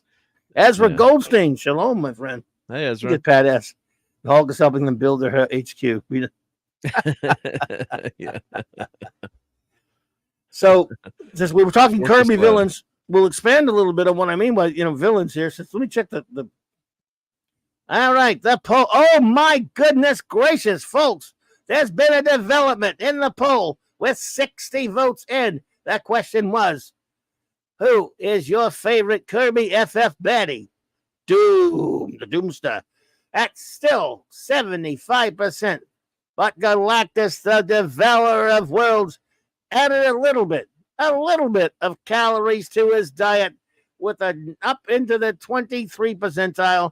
And of course, Portal Annihilus being negative in the zone at only 2%. Super Skrull should have stayed at home and charged his batteries. So, supervillain team up. Hey, Don. What's up, Don? Pop Culture Breakdown Raid. Oh, my goodness. Hail, great Doomcock and the Pop Culture Boys. Hail. Hope everyone is well. Day 9 of Jack Kirby month. Oh, thank you, buddy. I appreciate you so much, man. Thanks. Sorry, I meant to say Galactus is small potatoes for Dr. Doom because Dr. Doom's classic move is to just steal the power of his enemy. No, absolutely. Everybody's small potatoes to the doc. So this goes back to what I was talking about. They give supervillain team up, and there's Dr. Doom on the cover with Tiger, Shark, and a Tuma. A Tuma. It's definitely not a Tuma. And Subby's popping up in there. You got Subby on there. I like that Subby costume. And do you don't like that one, or? It was okay. I don't know. It's kind of I can't might be a just wear a little bit Speedo overdressed. all the time.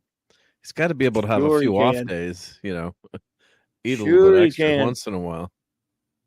So there you go. You have and it just doesn't make it. And it's just I'm just saying it was an interesting idea. Supervillain team up, Doctor Doom and the Savage Submariner. And his title had just gotten canceled. Namor's. So Yeah. I mean, so is he a villain? Isn't he? You're calling him a villain here. But it's fun looking at these covers. So in essence, Doctor Doom had his own series. Just like Spider-Man. Yeah. Doom is evil, but Galactus is a force of nature. We've had that. We were talking about that earlier. We're having this. Galactus is evil. For me, I think he's bad because he has no respect for life just because he's because he could do things better. He doesn't. I don't know. He just doesn't care about any other life form but himself. He's selfish. He could easily go to uninhabited planets easily with his technology. He just decides that he has no respect for life. So I'd call him evil. But that's fine. Everything else is below him, yeah. But he is beneath him. Kind of a force of nature, but he is a force of nature. But is he though? It. Yeah.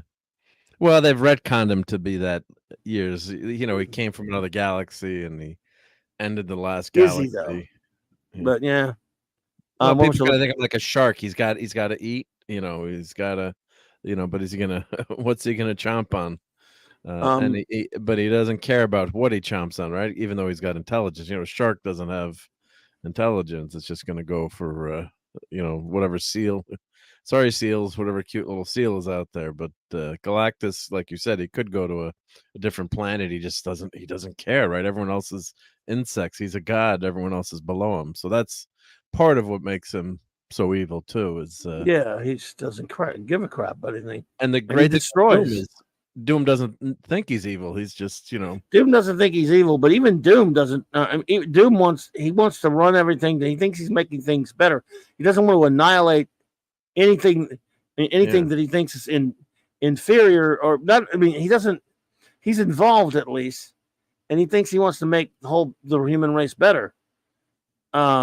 He's not going to other planets and just wiping them out. But he's bad now. Doom has just promised this all order. He's definitely he's complicated. Galactus is not that complicated. He just wants to eat and move on.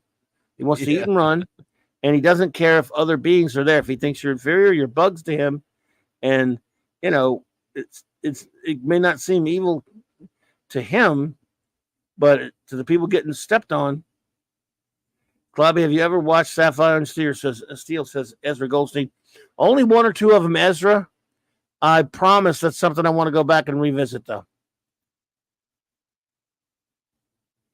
One of these days, buddy. So, there's there was another villain comic that I mentioned that was weird for me.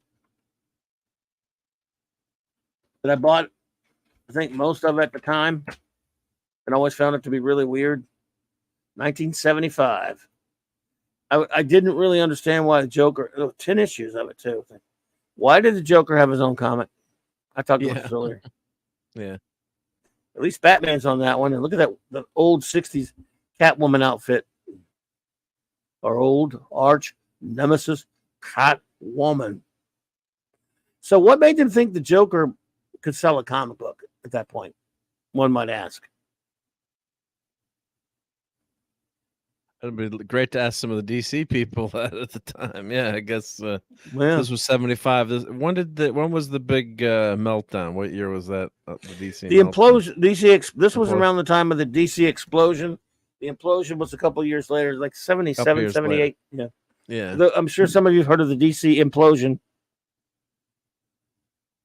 That's when a bunch of their titles all got canceled at once, right? It was like, how many titles was it that went down in flames?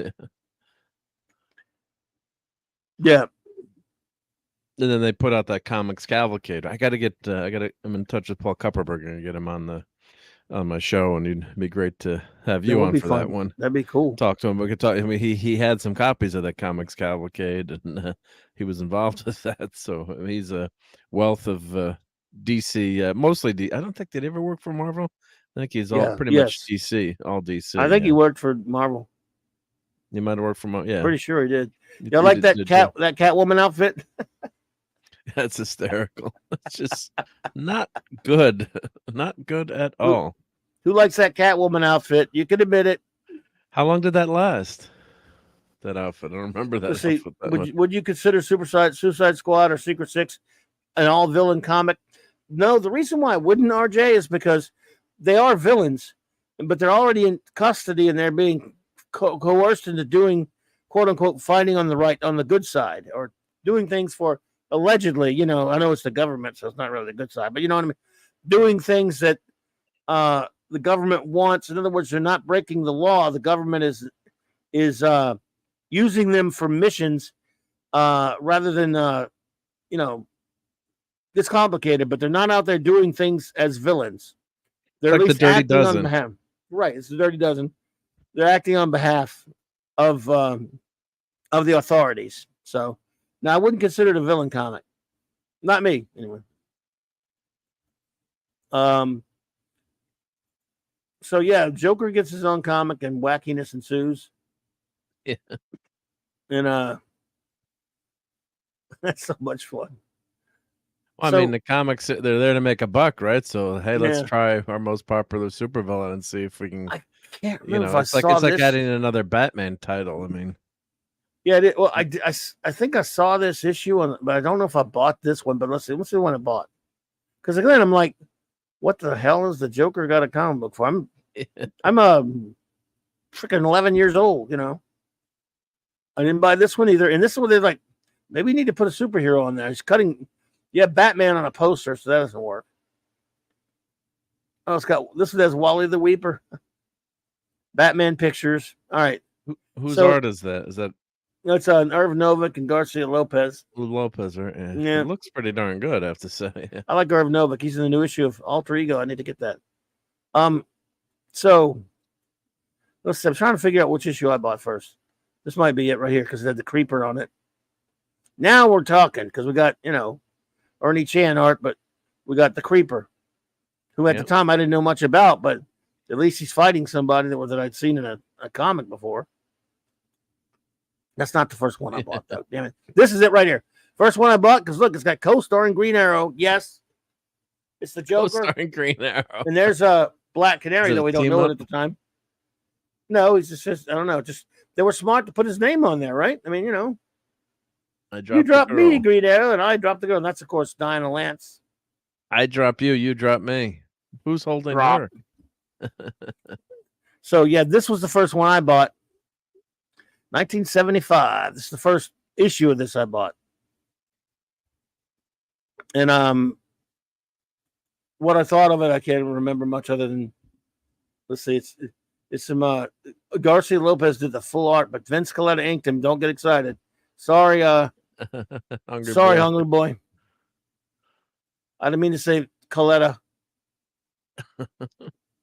Yep. God, I remember this so well.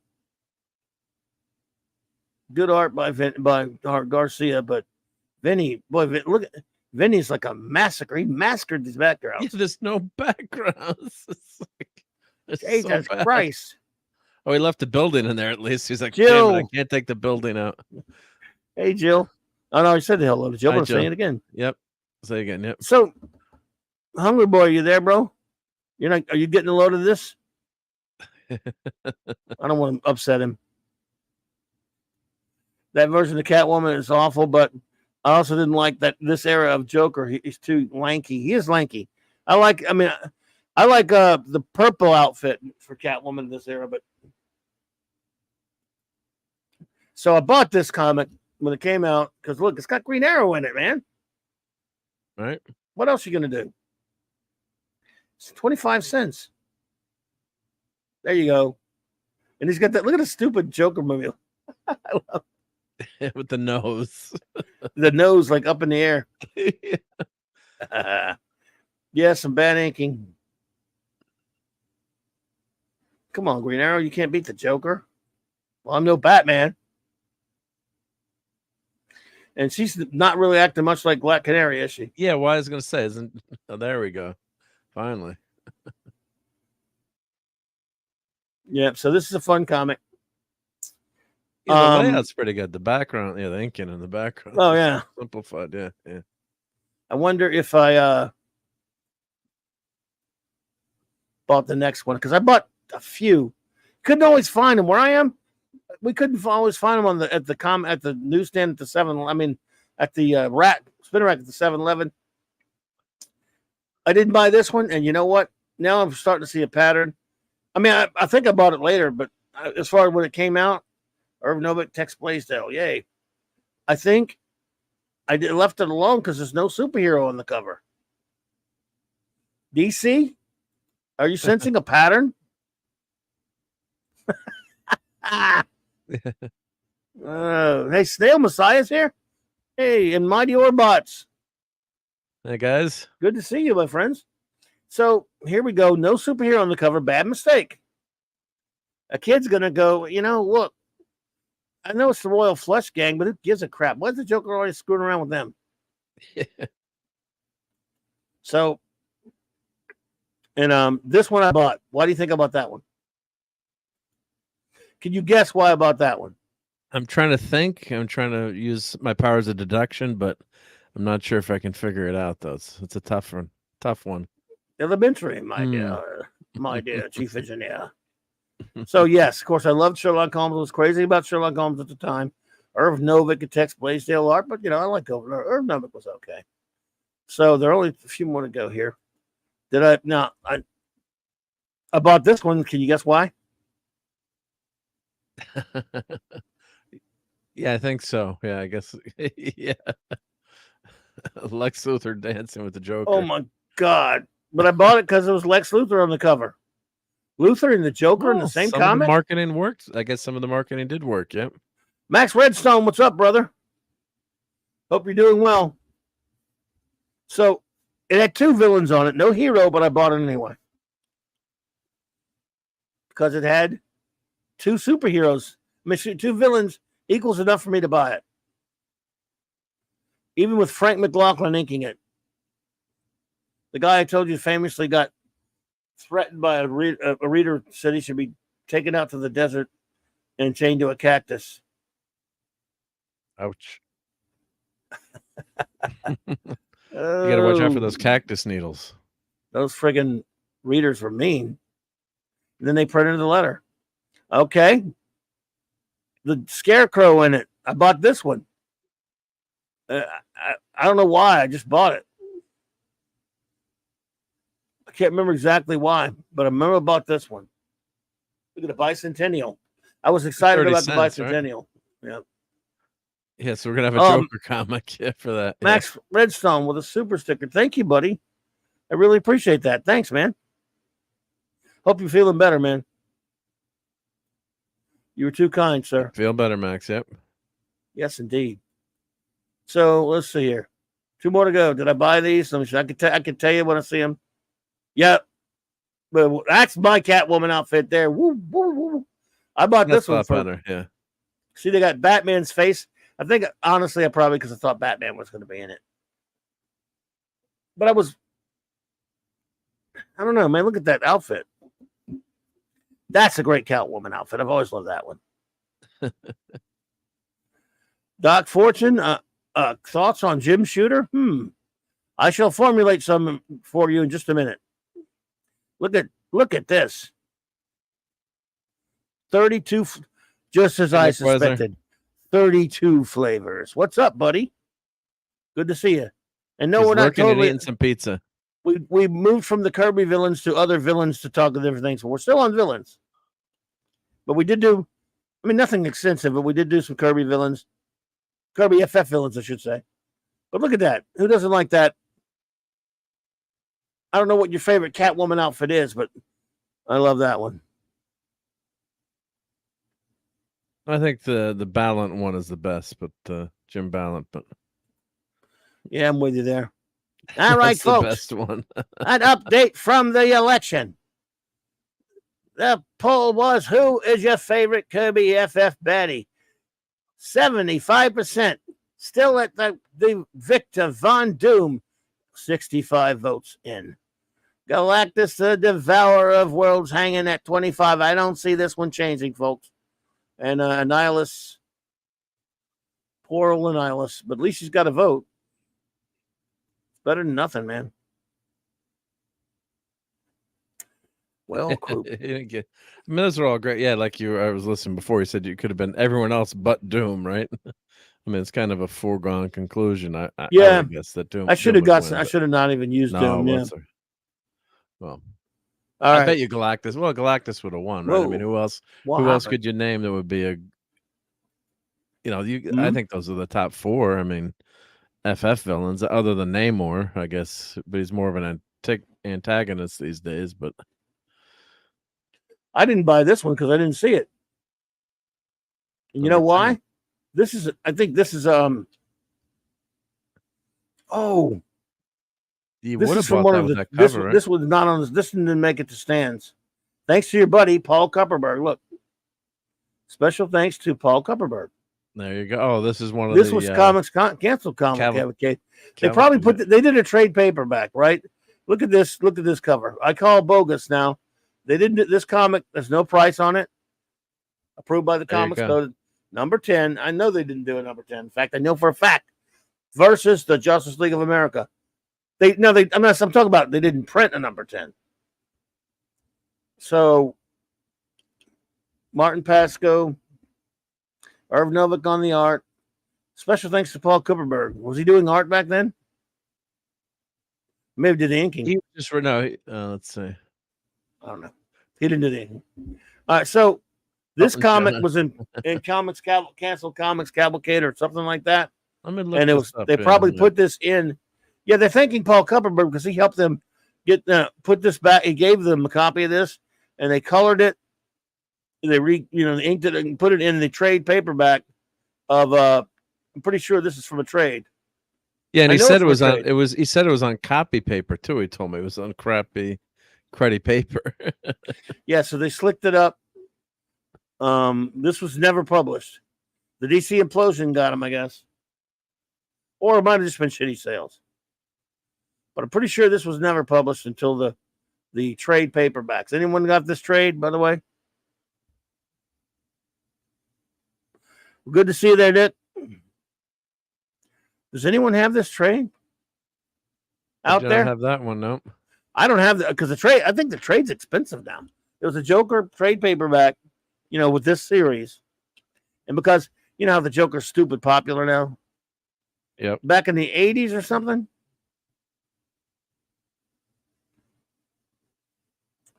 But if you'll notice,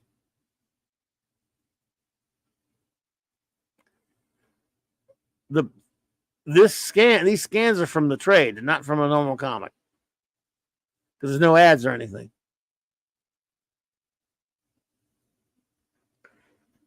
Yeah, so there you go. 9 is the final issue of the Joker with that Catwoman cover, the Cat and the Clown. Yep. It's a final issue, and then they go to volume 2. I wonder if they call that number 10 volume 2. Let's see here.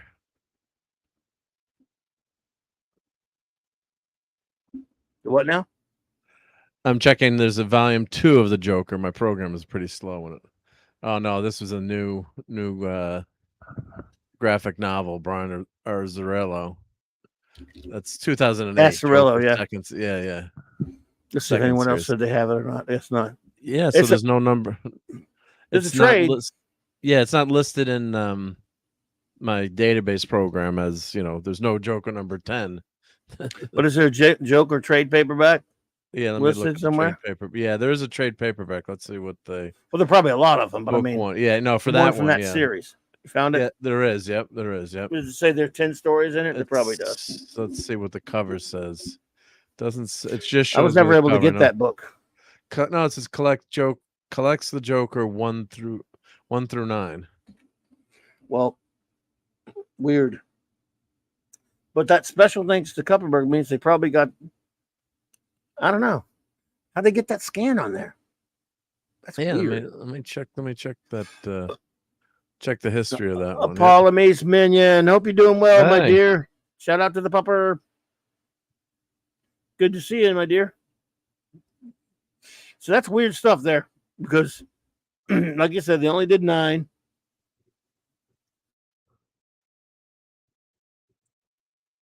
Anyway, one other quick look at some villains. The villain comic.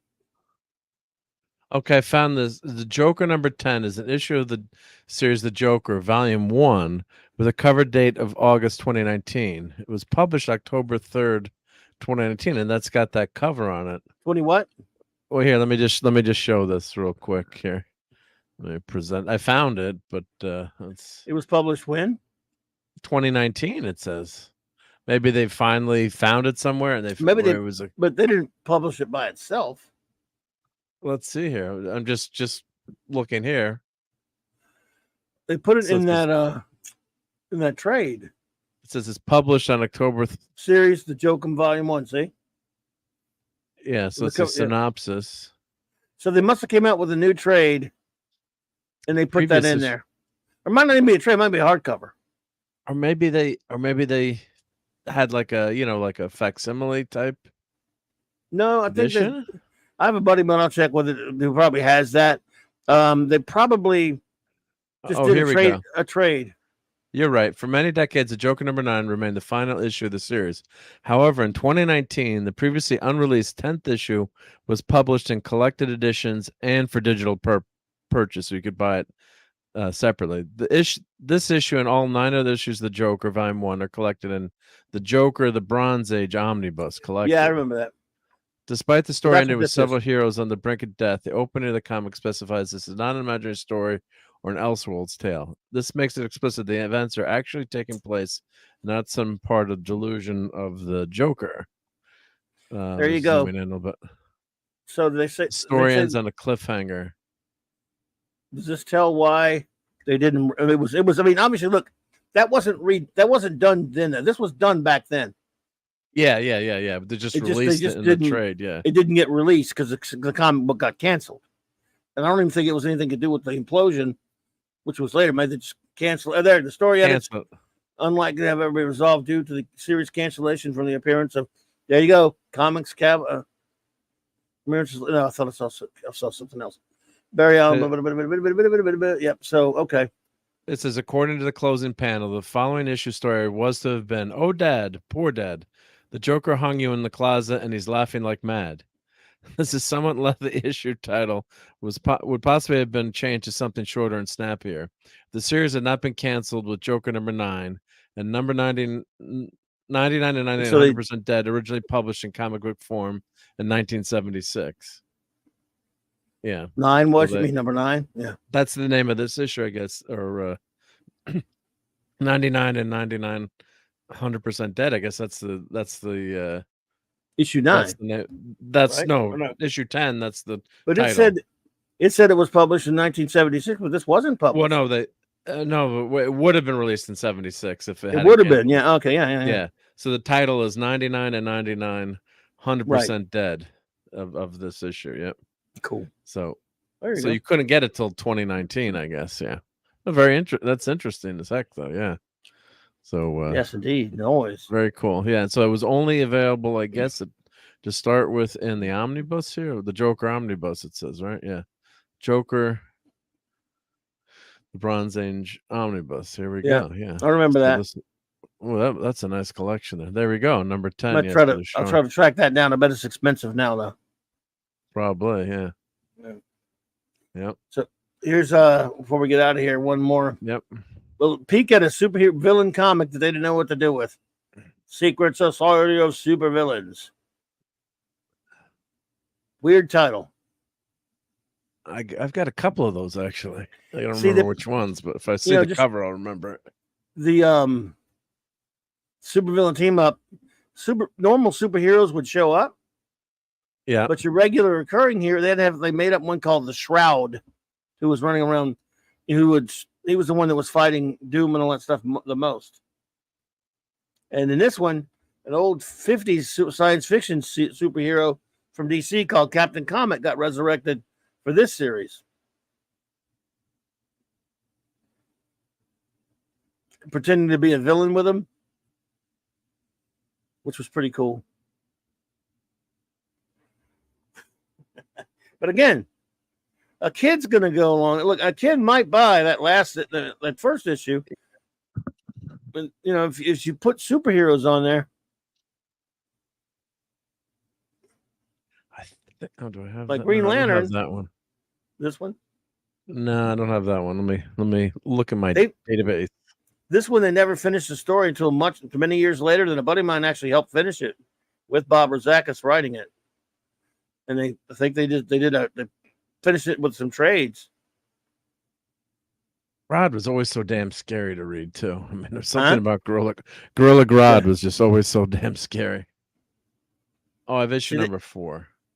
Yeah, I've issue number 4 of this. Yeah, cool. 4 and 11. Nice.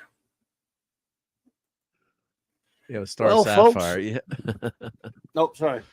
No, I was just gonna say when you remember all those old comics you had as a kid. There's just certain ones you just never forget the cover. So I'm looking at the cover number 11. Like, yep, I remember that one. Yep. Oh yeah. So I guess we could get ready to close the poll here. Again, folks. Don't forget to close the poll. Yep. Basically, what did we learn tonight? Not much of anything, because you never learn anything from me. But basically, other than Kirby created some great villains for the Fantastic Four. Of course. I know. I learned a lot tonight. I learned about that Joker number 10. I never knew that. Oh, well, we got to learn something, I guess, sometimes. Yeah. But we learned that villains should keep their place, and superheroes are the most important thing than the villains. However, Dr. Doom, of course, is just one of the greatest. Psycho Man, as far as designs, one of the greatest. Galactus is amazing. Frightful Four, even though they weren't all originated with FF villains, they're still the group is. Molecule Man, Mole Man, Super Skrull, even Impossible Man for in some ways, but so many other ones. Blastar, Nihilus, the Sentry, the monster from the lagoon thingy, of course. Ronan, Claw. What was that Invincible Man from doesn't the count. Black Lagoon called? It's from the FF. The creature, monster from the lagoon. Yeah. Monster from some lagoon, yeah. And Mad Thinker, of course. Dragon Man. A lot of great villains Kirby created for the FF. It's a pretty good rogues gallery. Of course, it's the king of comics. So any final words before I do my show notes and shout outs? Well, just it's fun hanging out with you tonight. Thanks for having me. And at Doom, if Doom hadn't won, we would have been in big trouble, I guess. So let me close the poll. Would have been close the poll. Yep. Okay, to nobody's shock, folks. The poll is closed, and for 69 votes, thank you all for voting, by the way. Dr. Doom destroys it at 73%, where the devourer of worlds devours nothing with a mere paltry 24%. I guess Galactus is on a diet, and a nihilist may as well stay negative in the zone, where Super Skrull gets nothing. You get nothing, sir. Good day, or whatever.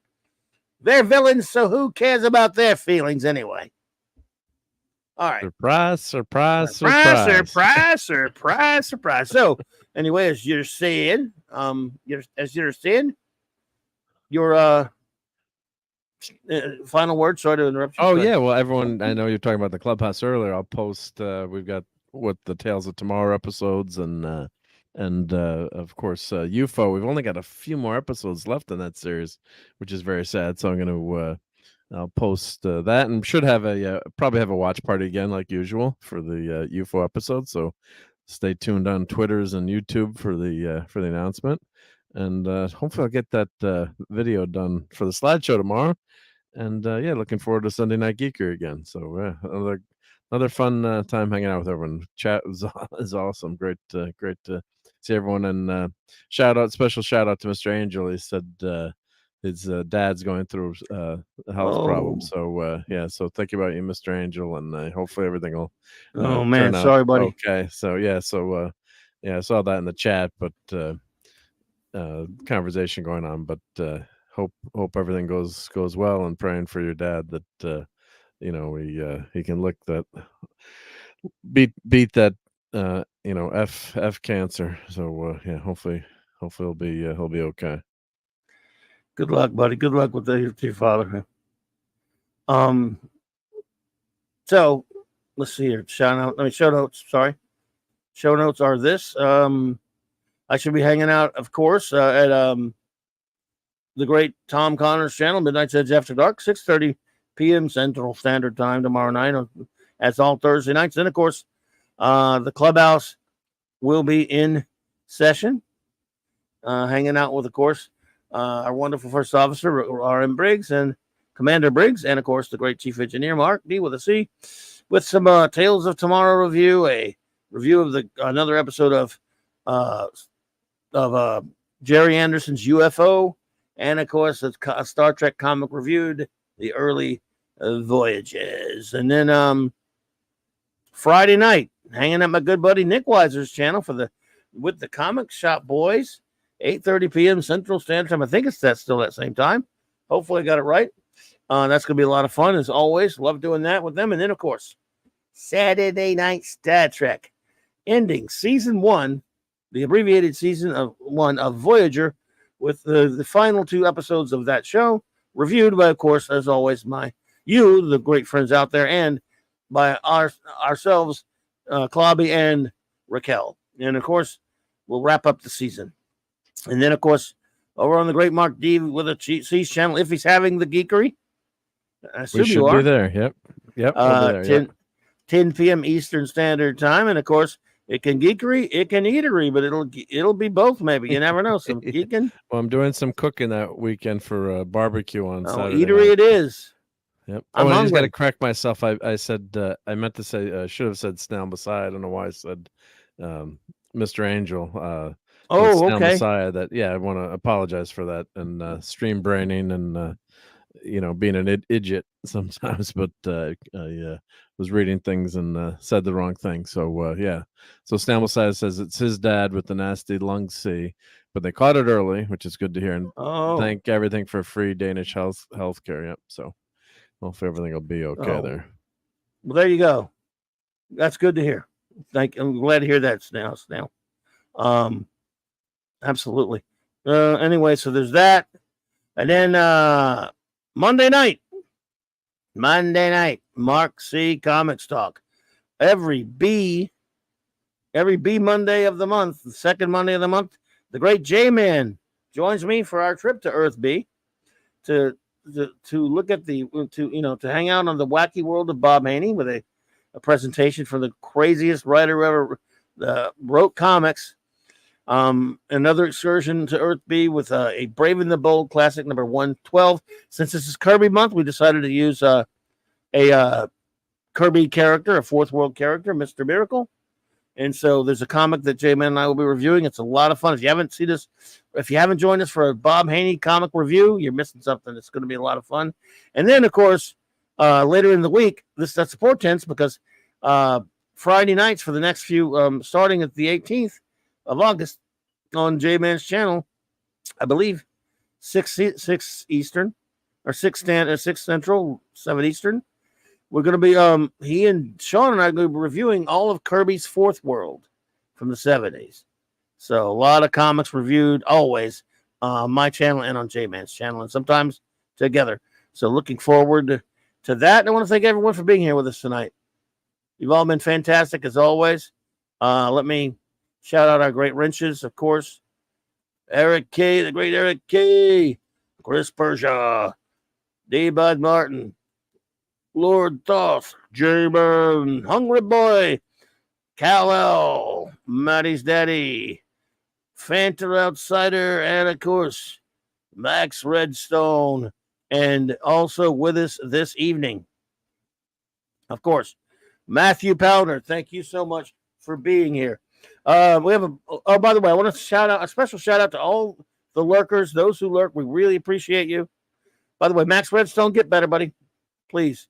We're rooting for you, pal.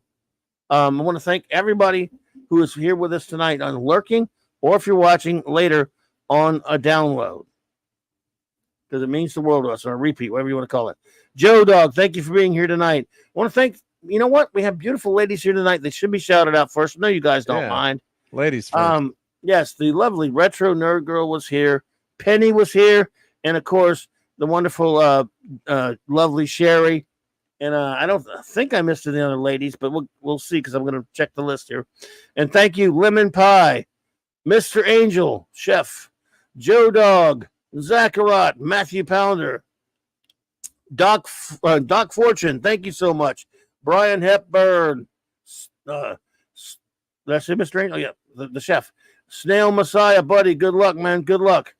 Another lovely lady who's here, Jill, anti-derivative Jill. See, we got ladies tonight. That's rare for us. We like that. Yeah. Let's see here. Now it takes me a while to get to the other ones. Jonah Hex was here. Hey, Jonah Hex, I didn't see you pop in there. All right. Captain Infinity and Beyond was here. Apollome's Minion, another lady. We had a lot of ladies here. That's so fantastic. Ezra Goldstein, shalom, my friend. Now sometimes it takes me a while to get to one. I haven't shouted out yet, so let's do some vamping here. Larry, what's up, buddy? Don Ranger Power. I think Mighty Orbots was here tonight. I am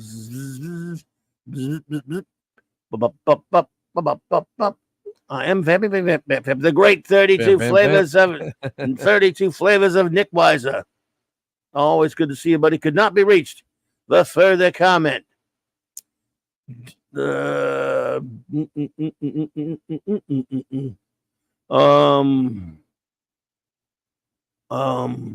on, everybody. Takes a second. I'm so sorry. What's going on here? Computer. Hello, computer. Okay, here we go. RJ Godzilla. Oliver Belamonte. Let's see here. Bump. Now we're getting to where I think I've got almost everybody. I know it sounds a little premature, mind you. I understand that. But I already said Matthew Pounder, right? So, Sean Carter.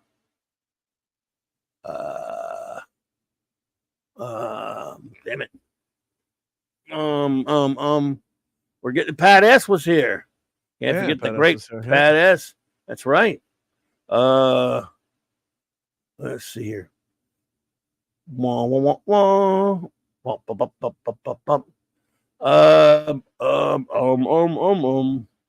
Shooter was here, man. Shooter. All right, Shooter.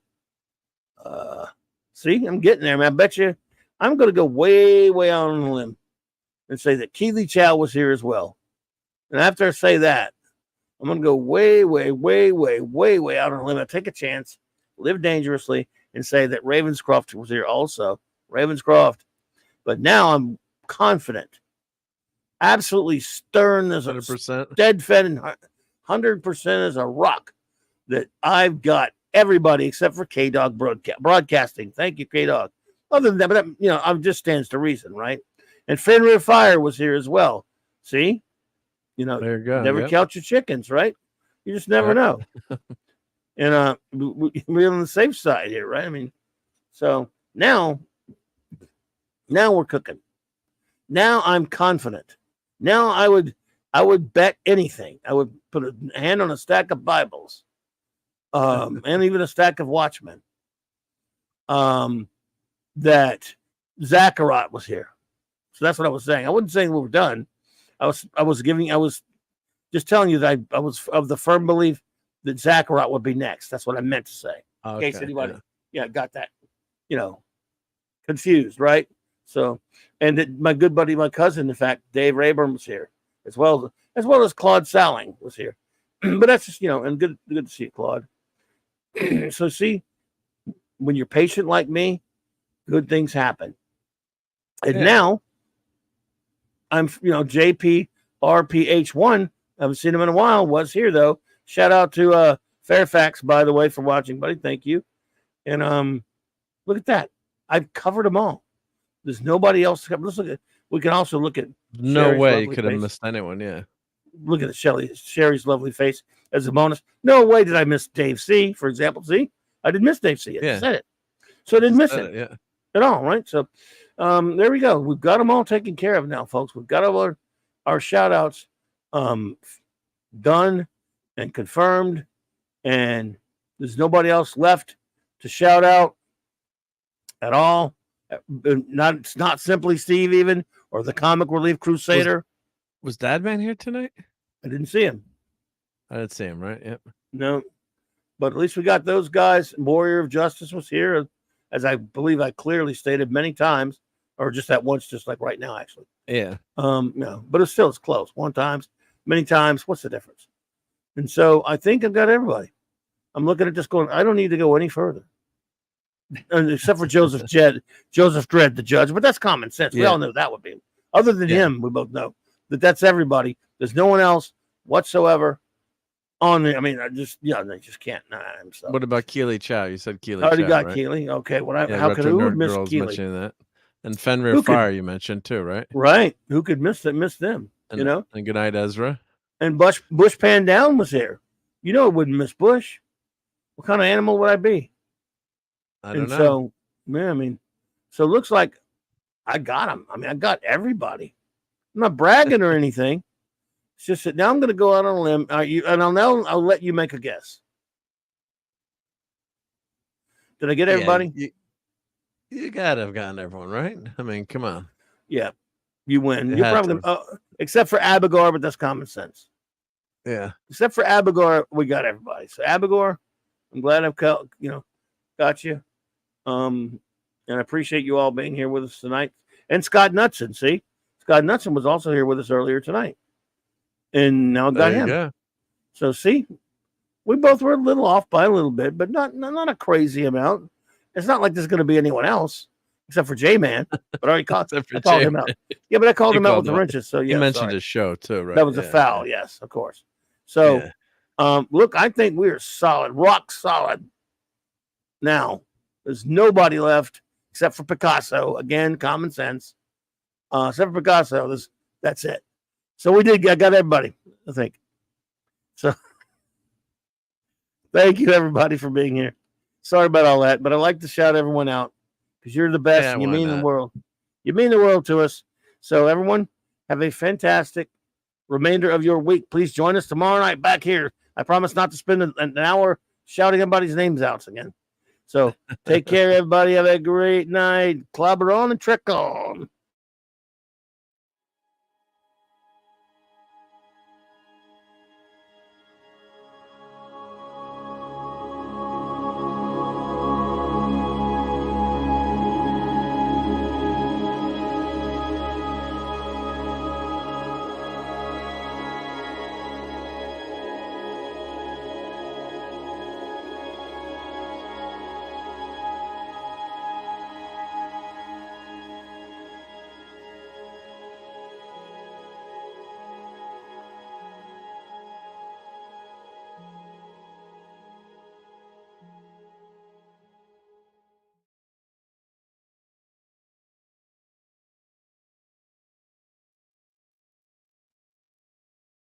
Get those nerds! Nerds! Nerds! What? Who is it? I just love clobbering time.